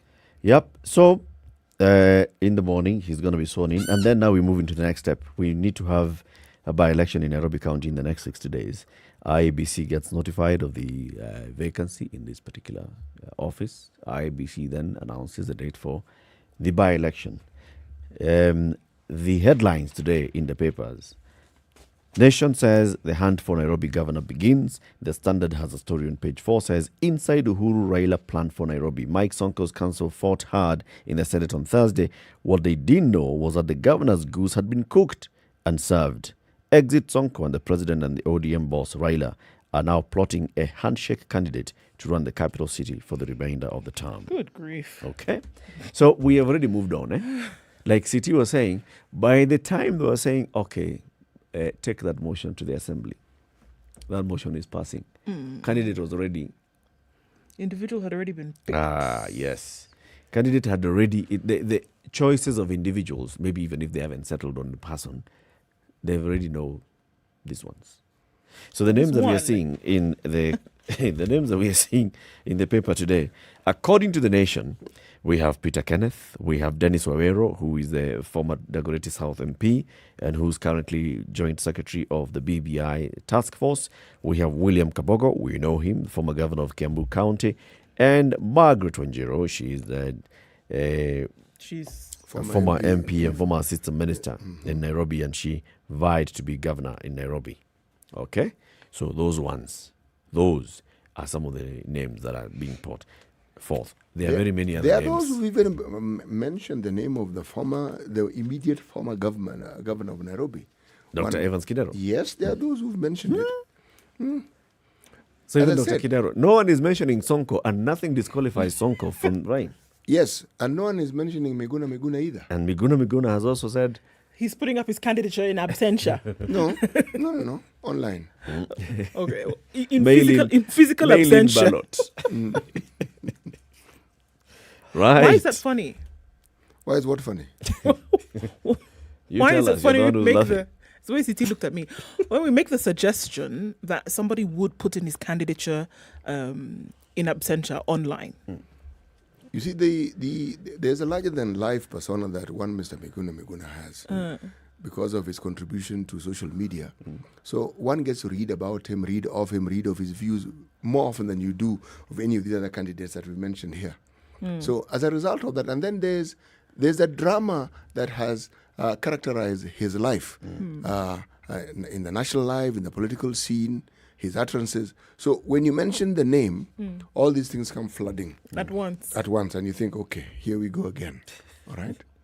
Now, the truth of the matter is, these are the likely candidates. There could be some unlikely candidates whom we do not know of who will also present themselves as possible candidates. And they should, because it is their right. Now, talk also is rife that the two brothers, the president and the ODM leader, in their conversations, they are thinking, let's talk to the other, people that we are working close with, like ANC, like Wiper and the rest. And we tell them, don't field a candidate. Let's all agree on a candidate and the running mate. And then those go in unopposed. So if they're the only ones who present themselves and their papers to the IEBC for nomination, then basically just becomes unopposed. So no need for us to go at it, telling the people go and vote. We shall just have unopposed. This thing was clearly well thought out, because I am thinking of the BBI, I'm thinking of the suggestions of the BBI that has captured the imaginations of the nation, especially those top positions. And I'm thinking of the wonderful Christmas and New Year gift that Justice Maraga handed to the president. And I'm thinking of all these things at play, and I'm looking at deciding who ought to be governor. Your suggestion seems to be a very simple, straightforward thing, and also a lovely negotiation platform. All right. When we talk of the big five, the top positions, not big four now, it's five. Five. Yes, okay. If you don't kick a fuss about the appointment of this particular person, we are telling you now, we can even sign an MOU. We will give you this. But if you don't like it, we can also give you this. Because with the BBI, and of course that means the BBI has to pass. Yeah. But this is, you see, the debating platform has now become even more vigorous, because with the BBI, there's a lot more to discuss, and there are more goodies that one can present as possibilities that you could get. Previously, this wasn't there. Isn't it worrisome that all of this just seems to be that, it's an orchestra, and it's being what's the thing that conductors do? So they conduct. Right. Yeah. What else do they do? So it's an orchestra. So like asking me, what does a dancer do? So they dance. So all of this, then all of this is being arranged, and it's like everybody's going to play to a certain tune. It's like it's been arranged beforehand. Isn't it a bit worrying that? Isn't it a bit worrying though that where you would say that everybody would play a participatory role in how a country would be governed, or at least participate in putting in putting your own opinion forward in how things should run, and it actually doesn't happen. So things have been orchestrated from the get-go, and it'll just be presented to you like take it or leave it. No, in fact, it's take it or take it. Yeah. It's take it or take it. Worrying and here all of you are shouting here about democracy. No, worrying for gobblegook. But this is democracy. Is that not what she called it? What? It's a few people. It's democracy. This is it. Kenya style. This is it, really. Your opinion is being asked when it's already been decided for you, but your opinion is being asked. You're being asked to participate, something that's been decided, but you cannot say you have not been asked to participate. Yep. Sure, you've been asked, but the intention of asking your opinion is that once you give that opinion, something then will be done with it. Precisely, but we also have this lovely democratic situation where your opinion has been represented, because we have people who know your opinion, so they're representing it for you. So it's a farce and it's a fallacy, and it should be seen for just that. Actually, it isn't. It is. Because here you are thinking that they say, come, TC, tell us what it is that you think, so that we can use this thought that you have to then make decisions, and then we can move forward.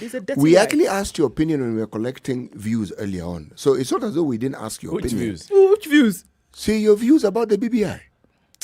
And then, so those ones covered everything. Oh, so now it's who done. Should be so governor, even who should be governor of Nairobi, whether you should bring in, and whether, why are you making this thing difficult when it's clear? Should be handed over to somebody else. All of this. All right. So we already knew where we were going with this. And then when you kicked a fuss, and we told you that this BBI, we're not going to change it. We changed it because you kicked a fuss. Did we not take your opinions to heart? Then when you thought we hadn't taken it, and we now told you, absolutely no, we can't change it. We changed it again. How much more of your opinion do you want us to take? And then you say there's no democracy. What do you think this is?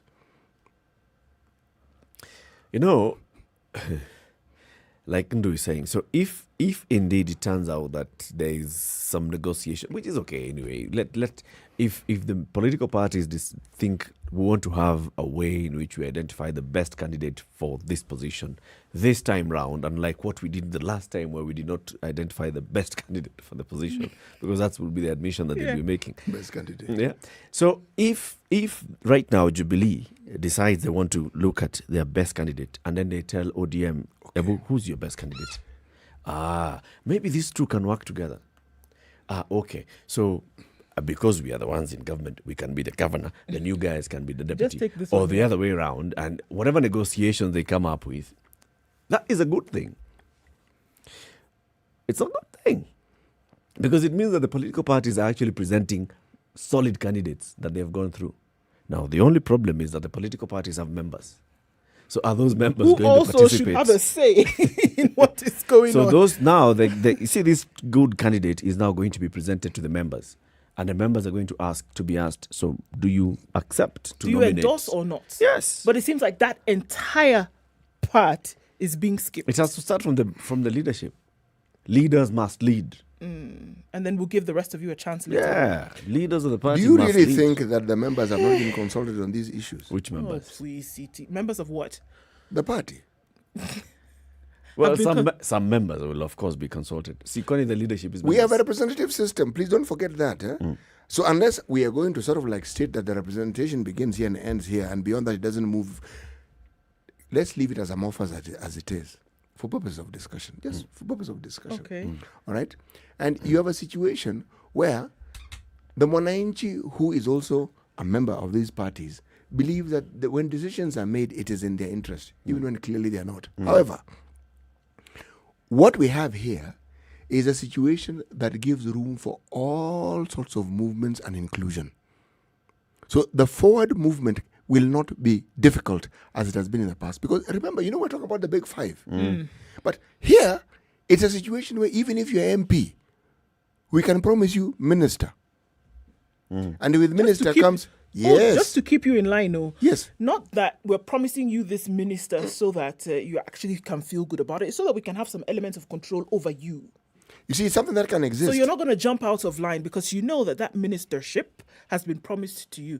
So there's certain tune that you will play along to. Control. This is politics, okay?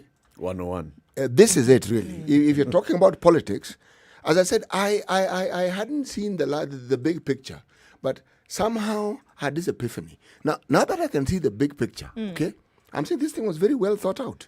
Actually quite clever. It's actually fairly well thought out. It's clever. It appears like it it's isn't. unacceptable, but it's clever. Unacceptable to whom? What is clever? This whole thing was We're planned out. asking her two Even questions. the- Let's ask her one. Even the Okay. promises Let's that do were the even the clever one promises first, that yes. were made, and not making a promise so that you can see that we're doing something nice for you. It's a promise that has been made to control the element of control. If you look at this whole thing, element of control has been applied systematically throughout everything here. I don't understand what you mean. What do you Just mean like- elements of control? Somebody's an MP and you're promising them minister. Yes. You think it's because they've done such a fantastic job where they are, so that you promise them minister so that in the future they can move forward? No. Since when has that been a consideration? Thank you, madam. No, they've done a good job. So that's why they're offering the minister to move forward. No, course. you're offering the minister so that they Not can necessarily dance that they've done a good job at that according to your position, but tune they've for the done a good job. duration of time that you will be in that position of power. You have allies based on a promise that you've given to them. They're not going to go against But you. if we can't give you minister, we can give There's you something else. We can give you assistant. Give you something. How is it cost Kitu? Yes. And we'll give you a meaningful ministry. Or CAS, right? Yes. Or if all fails. Yeah. 17 minutes after 9. Let's take this break and take a look at the weather, and then we continue the conversation. And this morning we are asking, so, save for these 4 names that we are seeing, or a couple of names that we are seeing so far, who would you like to see as the next governor of Nairobi for just that 1 year? So it's going to be about a year, right? But who would you like to see as the next governor of Nairobi City County government? Is it Peter Kenneth, Dennis Wawero, William Kabogo, Margaret Njiro, Johnson Sakaja? Who else? Did you say William Kabogo? Yes. William Kabogo. Evans Kadero? Yes. Evans Kidero. For all you know, who knows? Edwin Sifuna. Edwin Sifuna. Or even better still, General Badi. Okay. So, Spice FM KE on Facebook and Twitter, and 0719 012 600.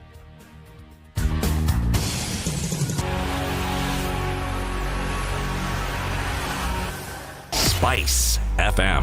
Hey, it's getting hot in here. The media has greatly contributed to the moral rot that we experience in this country. I remember a senior politician telling me, point blank, nobody steals in the field, it's stolen in the granary. So my friend, if you're going to win an election, jipange kwa granary. I think we are suffering from Stockholm syndrome.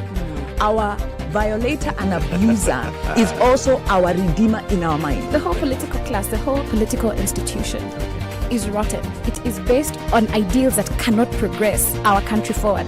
This is the Situation Room, the only way to start your day.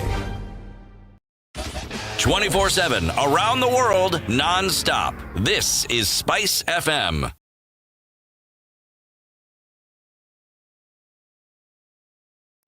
Hii krisi tukiwapea mtawezana. Star Times brings you the FKF Premier League. Hii ligi ni yetu, twende nayo. You can also enjoy the Europa League, La Liga and FA Cup. To enjoy, simply get a satellite dish for only 2,699 shillings and aerial decoder for only 1,499 shillings and watch the FKF Premier League live and in HD exclusively on BTV channel 172 and 463. Recharge for 2 months and get upgraded for 2 months or call 0719 077 000.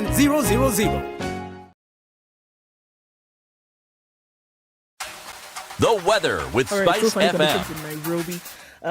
18 degrees, highs of 26 and lows of 17 today. It's sunny in Nakuru at 19. We'll see highs of 26 and lows of 14. 70% chance of rain today. Partly sunny conditions in Nyeri at 18, highs of 23 and lows of 11. It's sunny also in Eldoret at 18. Quite warm for Eldoret today, going to highs of 23 and lows of 11. Sunny conditions in Kisumu at 22, highs of 28 and lows of 18. We're also looking at sunny conditions in Kakamega at 22, highs of 30 and lows of 15. It's a light rain in Mombasa still at 26, highs of 31 and lows of 25. It's sunny in Malindi as well, 27 the high and lows of 16 through the day. Kampala continues to come down in rain, 20 at the moment, highs of 27 and lows of 19. A light rain also in Dar es Salaam at 26, we'll see highs of 31. It's mostly sunny in Johannesburg today at 20, highs of 25 and lows of 17. Looking around the world, going west in Lagos, light rain also at 25, highs of 31 and lows of 25. Rain showers continue in Kinshasa at 27. That'll be the high today and lows of 21. 6 in Beijing and quite warm for now. Sunny conditions. The high will be just 6 and lows of -8. 8 is what it is in Paris. The rain and snow turning into sleet today, 14 the high and lows of 8. 100% chance of rain to continue through the day. Rain showers in London at 9, highs of 14 and lows of 9. And finally for now in New York, well into Monday morning, it's now 4 degrees. We'll see highs of 5 and lows of 2.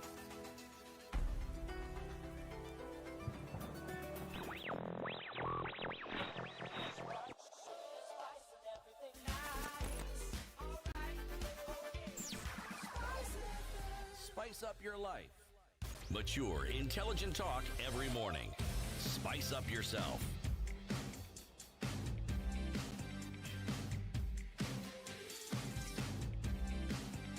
Mornings done right. 94.4 Spice FM. All right, it's 22 minutes after 9 o'clock. This is a Situation Room where we're watching everything this morning.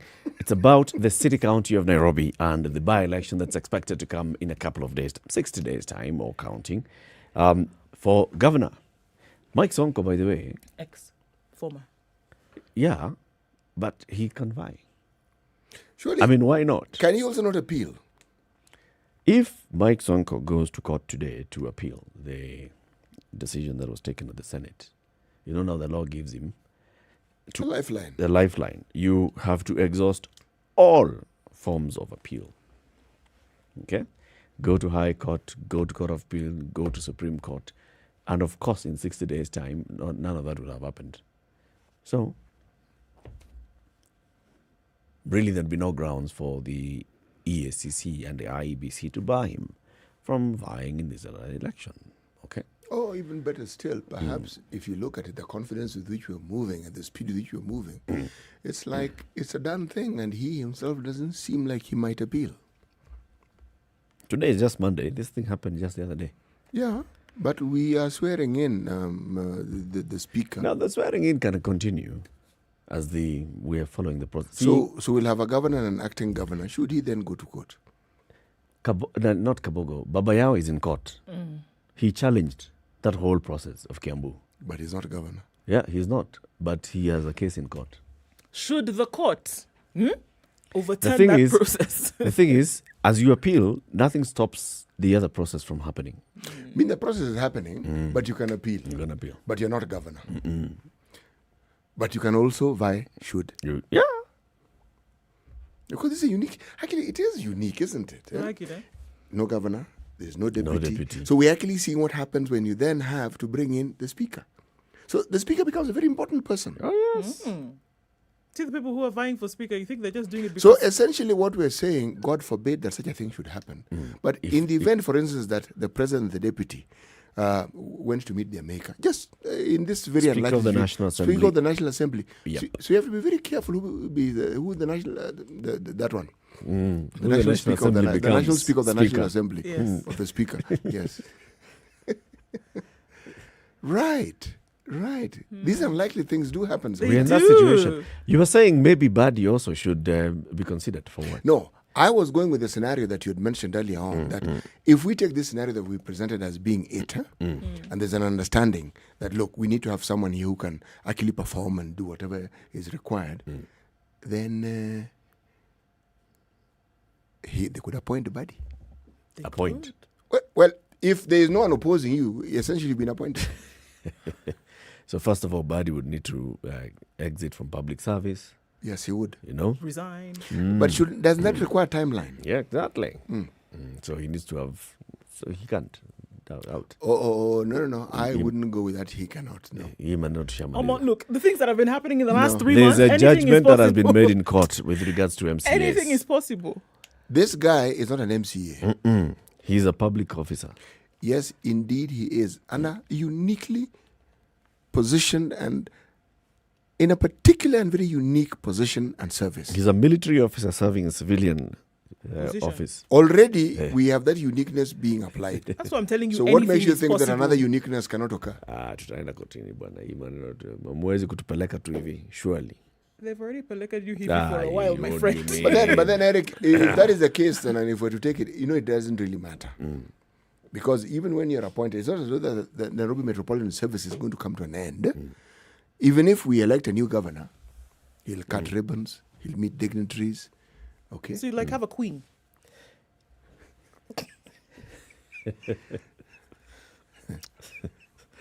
So the governor basically just becomes that. Well, he just slightly ceremonial. No. There are 6 functions that the it's not governor purely still ceremonial. has given to him by the Constitution. Yes. All right, and that's what Sonko was complaining about. But also, let's look at it this way.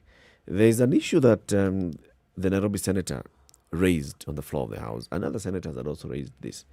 This is with regards to the sort of independence of Nairobi operating as a county.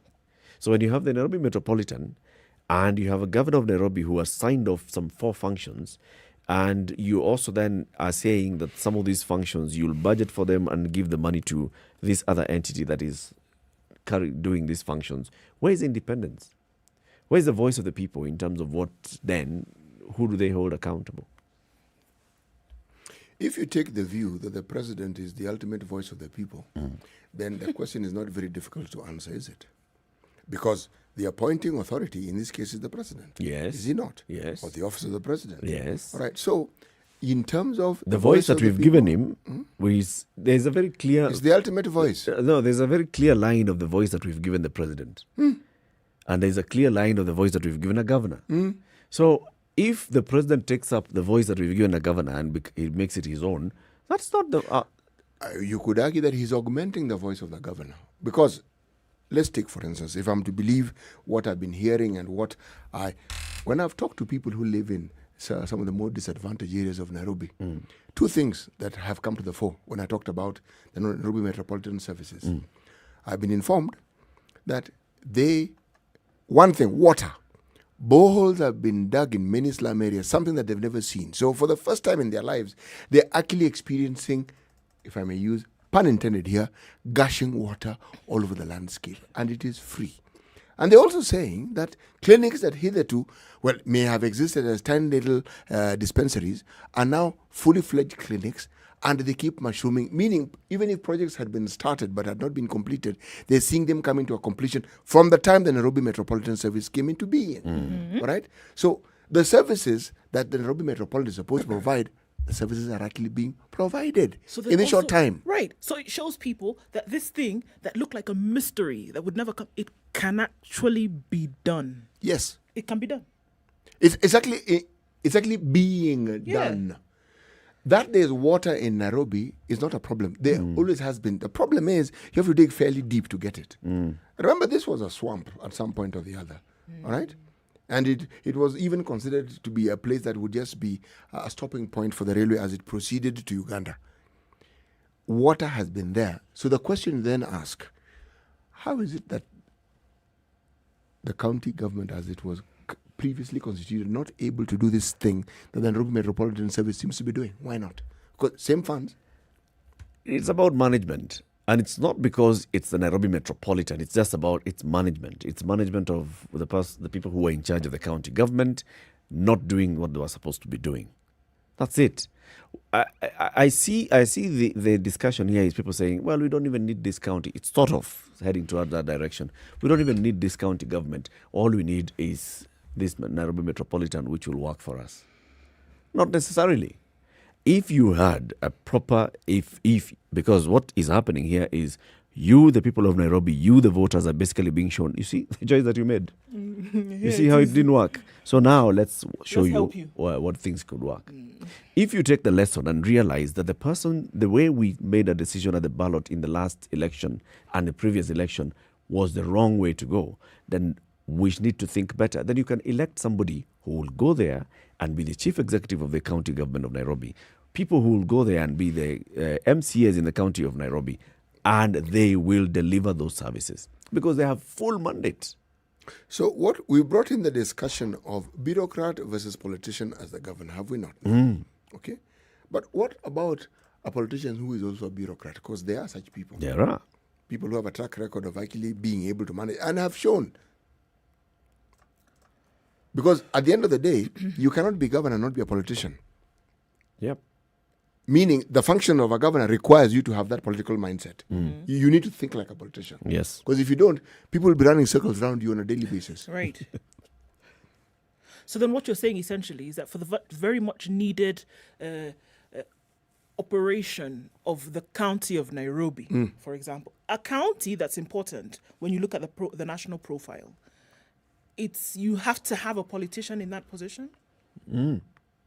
Which qualities surpasses the other, all right? A politician with proven managerial skills. You see, we are talking as if being a politician means that you cannot be a manager. No, that's You what I'm can saying. be. You can be. But if we look at the two cases where we've had right now, whereby we've seen Nairobi and the way it has gone in the last 4-5 years, right? And things have not been provided. And then we look at somebody who's clearly a manager who has come in and he's been given the mandate to run the city. And we've seen things happening in a year that have not happened in 15 in Nairobi. You know why? Because he has a political boss. Who's pulling the string. Yes. So he's a puppet.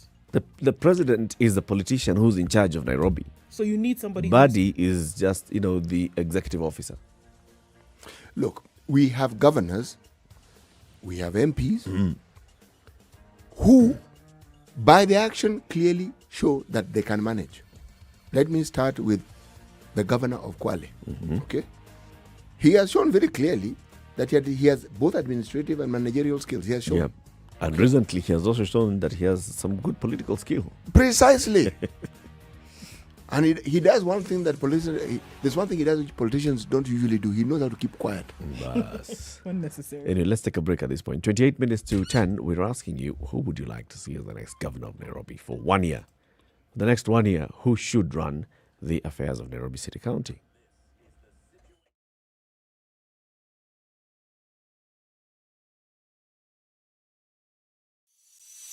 Happy holidays, everyone. Some may say 2020 has been a terrible year, but here on Spice FM, it has been amazing. 5 days a week on the Spice Drive, it has been great having your company. We're looking forward to bigger and better in 2021. And the reason for the season remains. It's all about love, it's all about family, and it's all about the celebration of new beginnings. Here's to many more happy holidays from me, Monique, right here on the Spice Drive.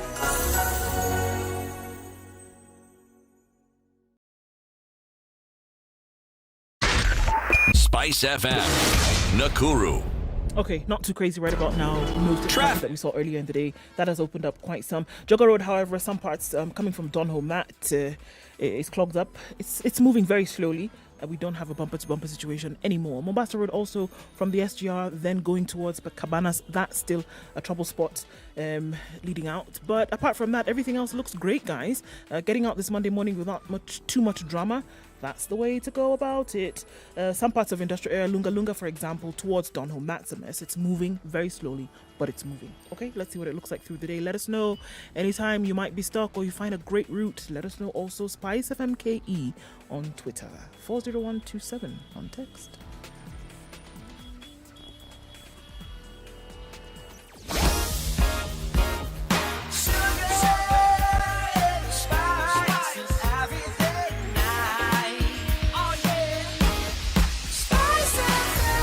Spice up your life. Mature, intelligent talk every morning. Spice up yourself.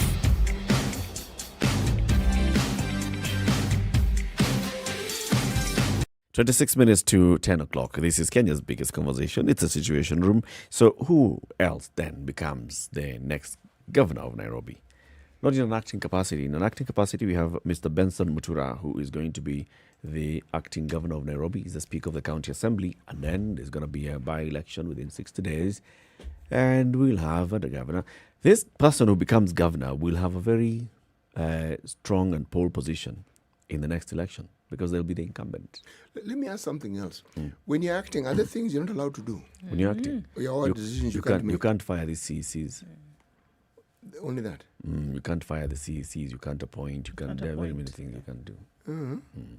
So you're essentially a lame duck. So acting, basically, there are some things that you cannot do. No, from the looks of it, there are many things you cannot do. Apart from acting. You can act. But you'll get the pay. Now this one now and the flag. This one appears to be now ceremonial in the real sense of the word. Cut ribbons, smile, photo ops. Yep. Okay. Shake hands. Yeah. That sort of thing. No, sure. Sorry. Knock elbows. We no longer shake hands. Yeah. Knock elbows. Yes. And this was happening somewhere around April. Then you'd also be the one presenting the budget to yourself as the speaker.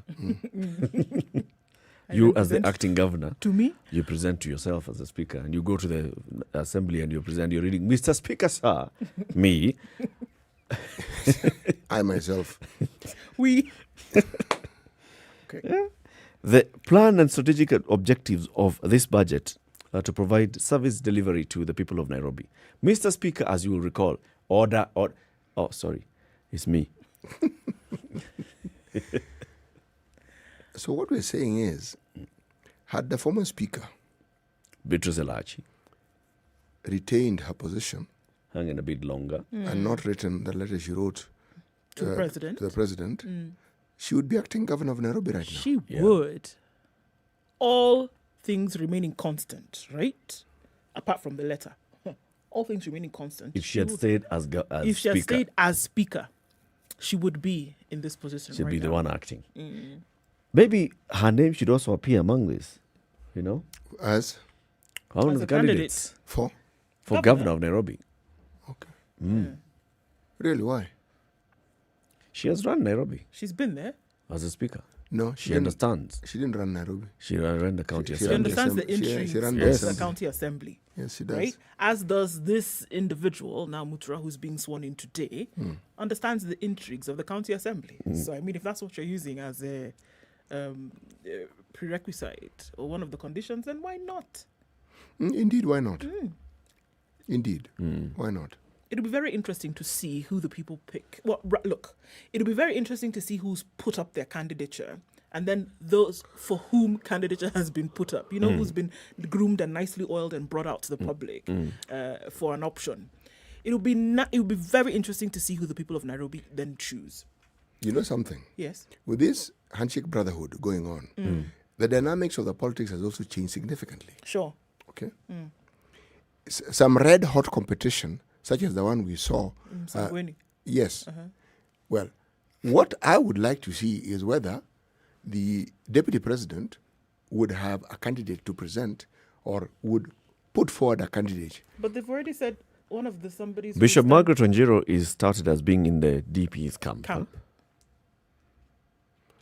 That is us, the media, presenting her as such.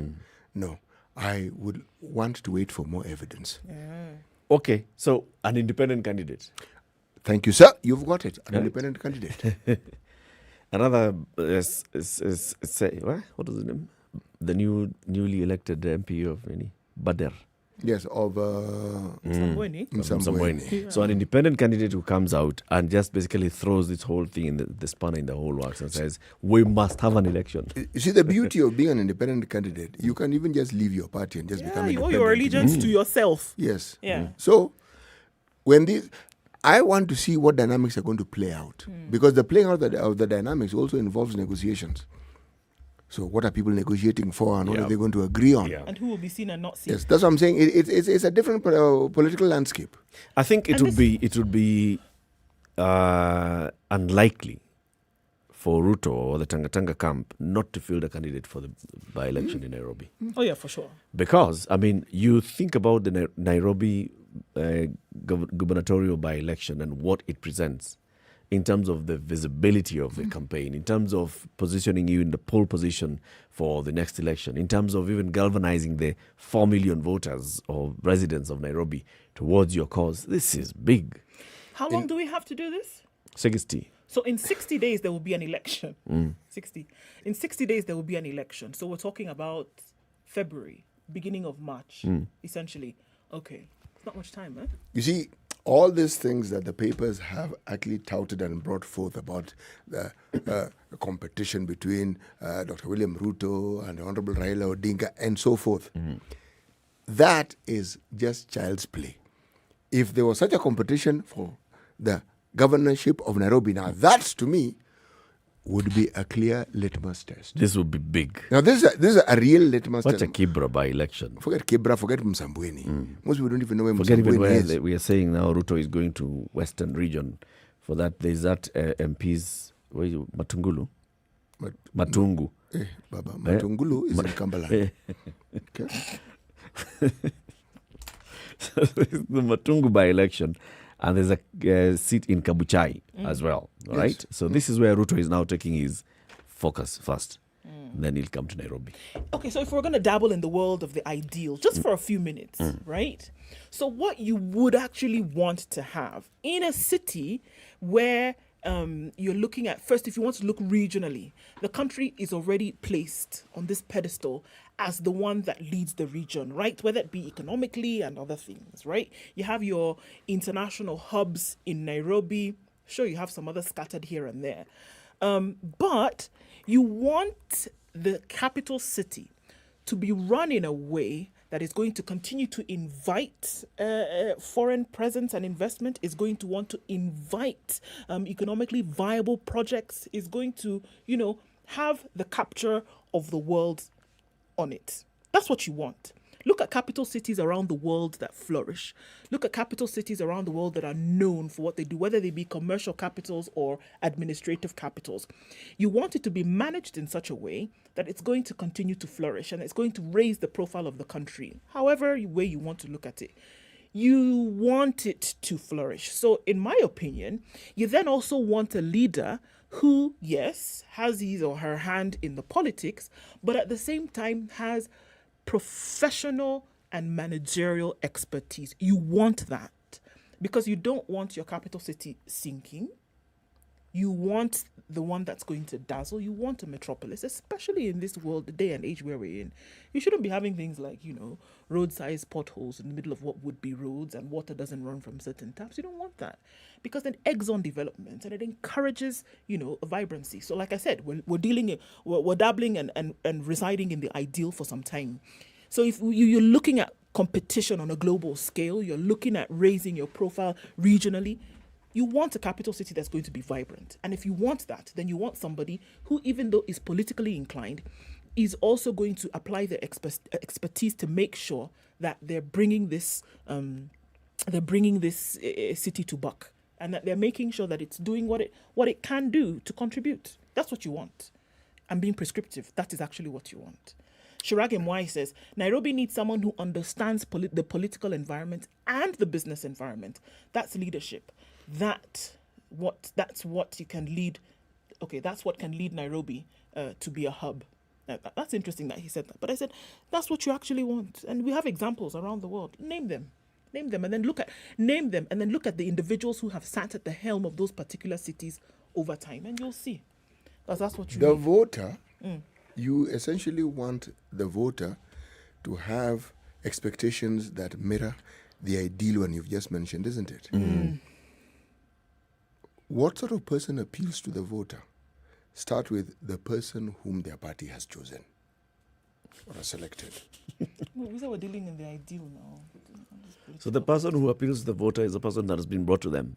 Yes. So the task is for the party to choose someone who they feel will resonate with the... Oh, no, I'm not supposed to go there. Okay, let's talk about the ideal. But we know for a fact that now, the way things run, the party is not going to bring you somebody who everybody agrees with. The party is going to bring you somebody pre-selected.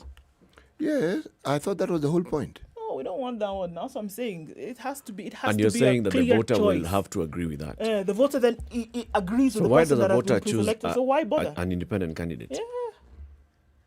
Why bother?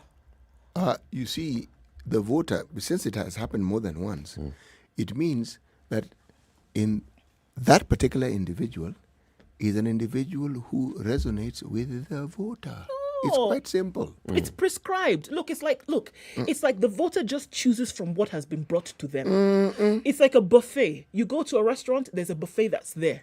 Now, I'm saying it's about time that you say, look, we don't want this buffet. Bring me the one that has been. You know how sometimes you say this on the buffet, then you go and say, I want an omelette from the kitchen. The one they call a la carte. I want the a la carte. And it's about time the voter says, look, this one that you've prepared is very nice, but we don't want it. We're still in the ideal world, aren't we? But yeah, I think it's good to bring the ideal now into reality. No, You things have see, been forced down the throat. Things something- have been forced down the throat of the voter for too long. Look. And this is the reason why so many things don't move and they don't work. Can I say something? Sure. Okay. Even when you have an independent candidate, that person has been presented to the voter. When you have other parties bring in their candidates, that's the same thing. So essentially, this buffet that you speak of is also predetermined. Whether that person is well known, whether the person is well liked, the person is not well liked, whatever the case is, but the voter is always presented by someone whom the backers feel ought to be the person that the voter chooses. Okay. So let's start. That's true. But also at the same time, so there's a person who's been cleared to vie for the nomination of the political party. Okay? Because we have got to start from there. From the voter participating in choosing the person who gets the party's ticket. And then now you go ahead and campaign for that person in that party's ticket to become then the person who wins. If the voter does not participate in the party primaries, and then the voter goes and looks at the final ballot and this says these are the only choices that I was given, then the voter missed the step that they should have participated in. If I may also add to it, you see, part of the reasons why we see these independent candidates winning is because political party big shots in whatever area we're speaking of often have an idea of who it is that they want. And many of the cases that we mentioned, you will find that they probably pick on somebody they like, but not necessarily the person whom the public think they ought to vote. So the person goes independent and wins.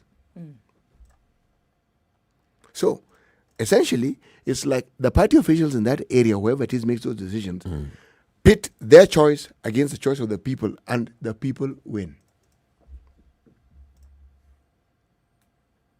Saw it in Kisumu, seeing it in Mzambweni. So. And in the event that an independent candidate gets elected, goes into that position of leadership, and then they start aligning themselves with the political party, then that presents an issue as well.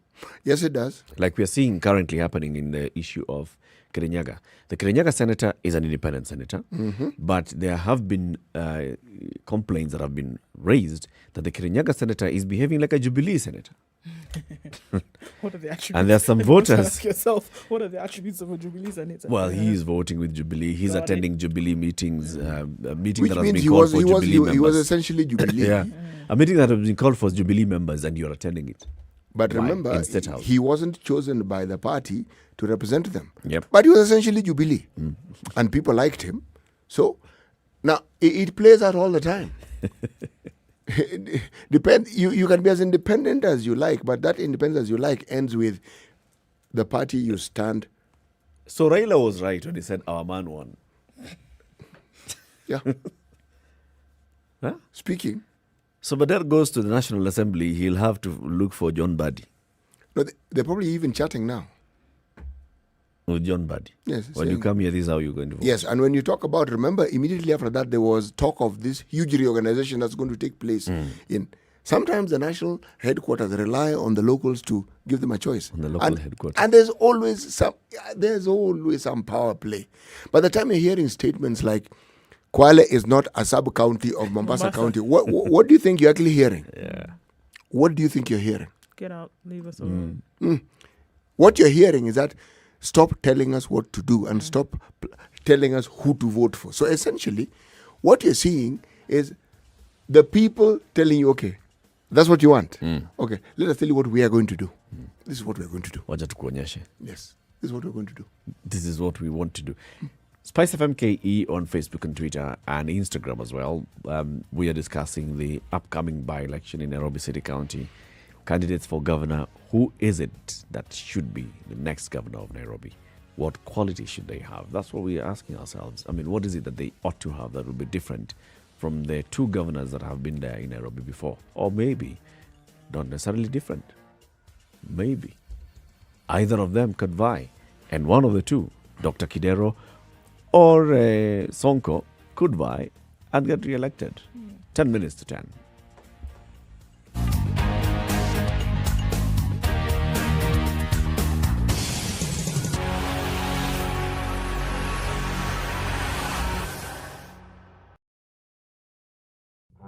Tengisa kidole, tengisa kidole, agano kidole, agano kidole, agano. Thank you.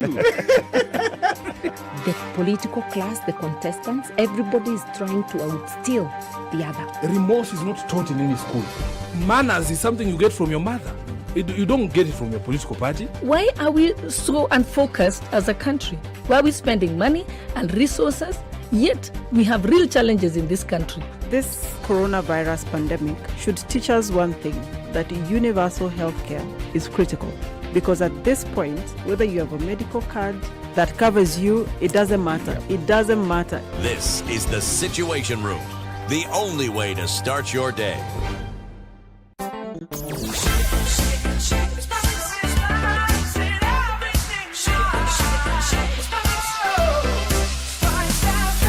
Spice up your life. Mature, intelligent talk every morning. Spice up yourself. 9 minutes to 10 now. So, Dr. Evans Kidero, you've said is among the names being touted as a candidate for the by-election. Yes. I mean, the thing is, he has been governor, has he not? Yep. So you cannot doubt. So that people have experienced it, yes, have they not? Have they not? And so you cannot say the man does not understand what it means to be a governor. Okay. The many court cases, the issues he has notwithstanding. Notwithstanding. But then we've discovered that literally every governor in the country has similar issues. There's something. Yes, there's always something on the other, something to be responded to, something to be.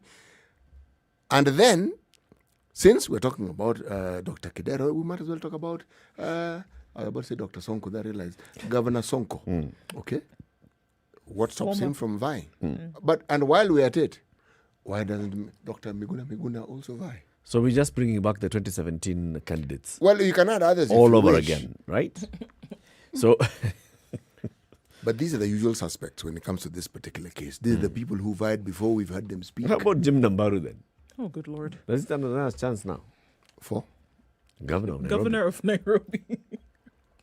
I think that one is best responded by saying he can answer that question if he feels he is up to the task. It's been proposed as well. Yes. He has vied before. He has. He has come out and said what he thinks he can do for Nairobi before? I think his mention of the things he can do and his candidature has been good. But somehow the people of Nairobi were not convinced. Why?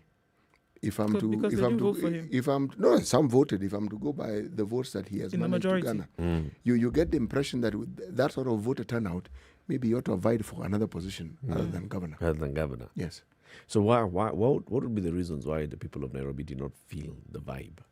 Because he does not represent that political side of things. Actually, if only it were that simple. When you have a guided democracy such as ours, one of the things that you will understand is that misguided. No. Stop putting words in stop. Okay. Okay, but anyway, on the other hand, continue. When you have a guided democracy. When you have a guided democracy, it is not just a question of what the people want. You see, the people also listen to what the leaders think should be good for them to want. Okay. Sorry. The people also listen to what the leaders think they want. What they think the leaders should want them to want. Essentially, It's you guided. wait. It's guided. Got it. You said no. If the leaders if think the leaders think this person this is not person worth is it. good enough, then and the leaders seem to decide, it helps So you're saying that tremendously. the people put merit in what the leaders' thought is? Yes. They do? Yes, they do. Oh, okay. They do. Because actually, if you look at the last election, right? Remember there was that whole pool and whether Sonko should get the Jubilee ticket. Yes, there was. And there was this whole group of people who, led by people like Dennis Wawero, who were saying that they are now Team Nairobi. They wanted to put together a team that will remove Dr. Evans Kidero. And in Team Nairobi, there was also Dennis Wawero, Margaret Wanjiru was in it at some point, Sakaja was in it at some point, Peter Kenneth came in from there, katikati yao. And then there was a whole conversation of who among these should we give the ticket? And Sonko was there saying, hey, boss. Kwani? Can you not see me? I've been here all along. I've been saying. What am I? Yeah. And Sonko pushed it. And now the leadership of Nairobi, this is it. Is it because the leadership of Nairobi listened to the people and the people looking and seeing people want Sonko? So let's give it to Sonko. And so the leadership then gave Sonko. Or was it the other way around? You know, there's something about Sonko that appeals to many a voter, especially the Mwananchi. The Sonko has presented himself convincingly as a champion of the common man. Now, there is a lot that has been said about the things he has done and his method, but the truth of the matter is that he appealed. We can say all we like and all we think, but he appealed. The majority of those who vote figured, this guy is okay. Governor, you need... fine. Then he brings in Igathe. Yes. And you're like, now, see now? Good balance. Good balance. Until... You have good balance. So Sonko is going to do the politics and then Igathe is going to do the management. It's like they hadn't consulted Sonko fully on that particular matter. He wasn't aware what it is. No, maybe he was aware, but he hadn't been consulted fully. There are consultations. Or the people didn't want him to do... this is politics. And we're talking politics. Huh? Now, the vagaries of politics only exist insofar as you don't understand the wherefores of it. But the truth of the matter is this. No one who's in power has to actually share it. That usually is the problem. That's where you have this guided democracy that you were talking about. It's guided. Because of the fact that nobody actually wants to share the power. No. So, in order for us to retain those positions, let's show you, as the electorate, how to think. Let's show you what we want you to like. Yes. And we're going to put the options out there in front of you. So you can imagine, if I've only given you 3 options and I'm okay with you liking all 3 of them, you are bound to pick one of the 3. Or let us tell you what we think of your choice. Yes. All right? Yeah. So it may be a protest vote, whatever it is. But it's still falling within. Yes. But there are we times have already when- controlled it, so when it's they still tell falling you- within our yes, preferences. Yes. Right. Like the MP for Kisumu town, current, right? He had been an MCA in Siaya, right? One of the feats that he accomplished was he chained himself naked. I mean stark, as in birthday suit and everything. To a desk. Yes, and that appealed to people. Now, all the luminaries who actually came to vote and who are there presenting this is the guy they elected. So how do you explain that one? It could have been not the act, but the cause. It could have been the cause. So most likely, even the governor candidate was electing this guy. So there are times when the voting public will tell you, Chief or Madam, you go ahead and you vote for that person. Us, we're voting for this person. And whether you like the person or not, we don't really care. So now, in the case of Nairobi, do you think it's going to go the people's way in terms of, say, look, you can present whoever you want to present to us, but we're going to pick the a la carte from the kitchen? It will be the people's way. It's the people's way, but remember which also, people? this way, you see now where the leadership of the party comes in. General Body's performance cannot be watered down. No. The things he had done. No. Now, he represents the decision makers at the top. One of these days, by the way, I want it listed. Just of saying. What is it that General Body has done? Oh, General Body has come, he has done. What has he done? I want to be told. Properly listed Why don't and told in why evidence. don't we have this discussion and even call the people Yes. who are able to tell us what they have done, what had been done? Yes, so that we actually know. Okay, time is up. Just remind us of this devil. A devil with fine manners can still carry you only to hell. Option of destiny is 1, hell. A devil with fine manners can still carry you only to hell. Yes. Okay. Right. Avoid the devil at all costs if you want to avoid hell. Thank you very much for tuning into the Situation Room today. Join us again tomorrow morning. We'll be having conversations such as this one. Good morning. It's 10 o'clock. Have a lovely day.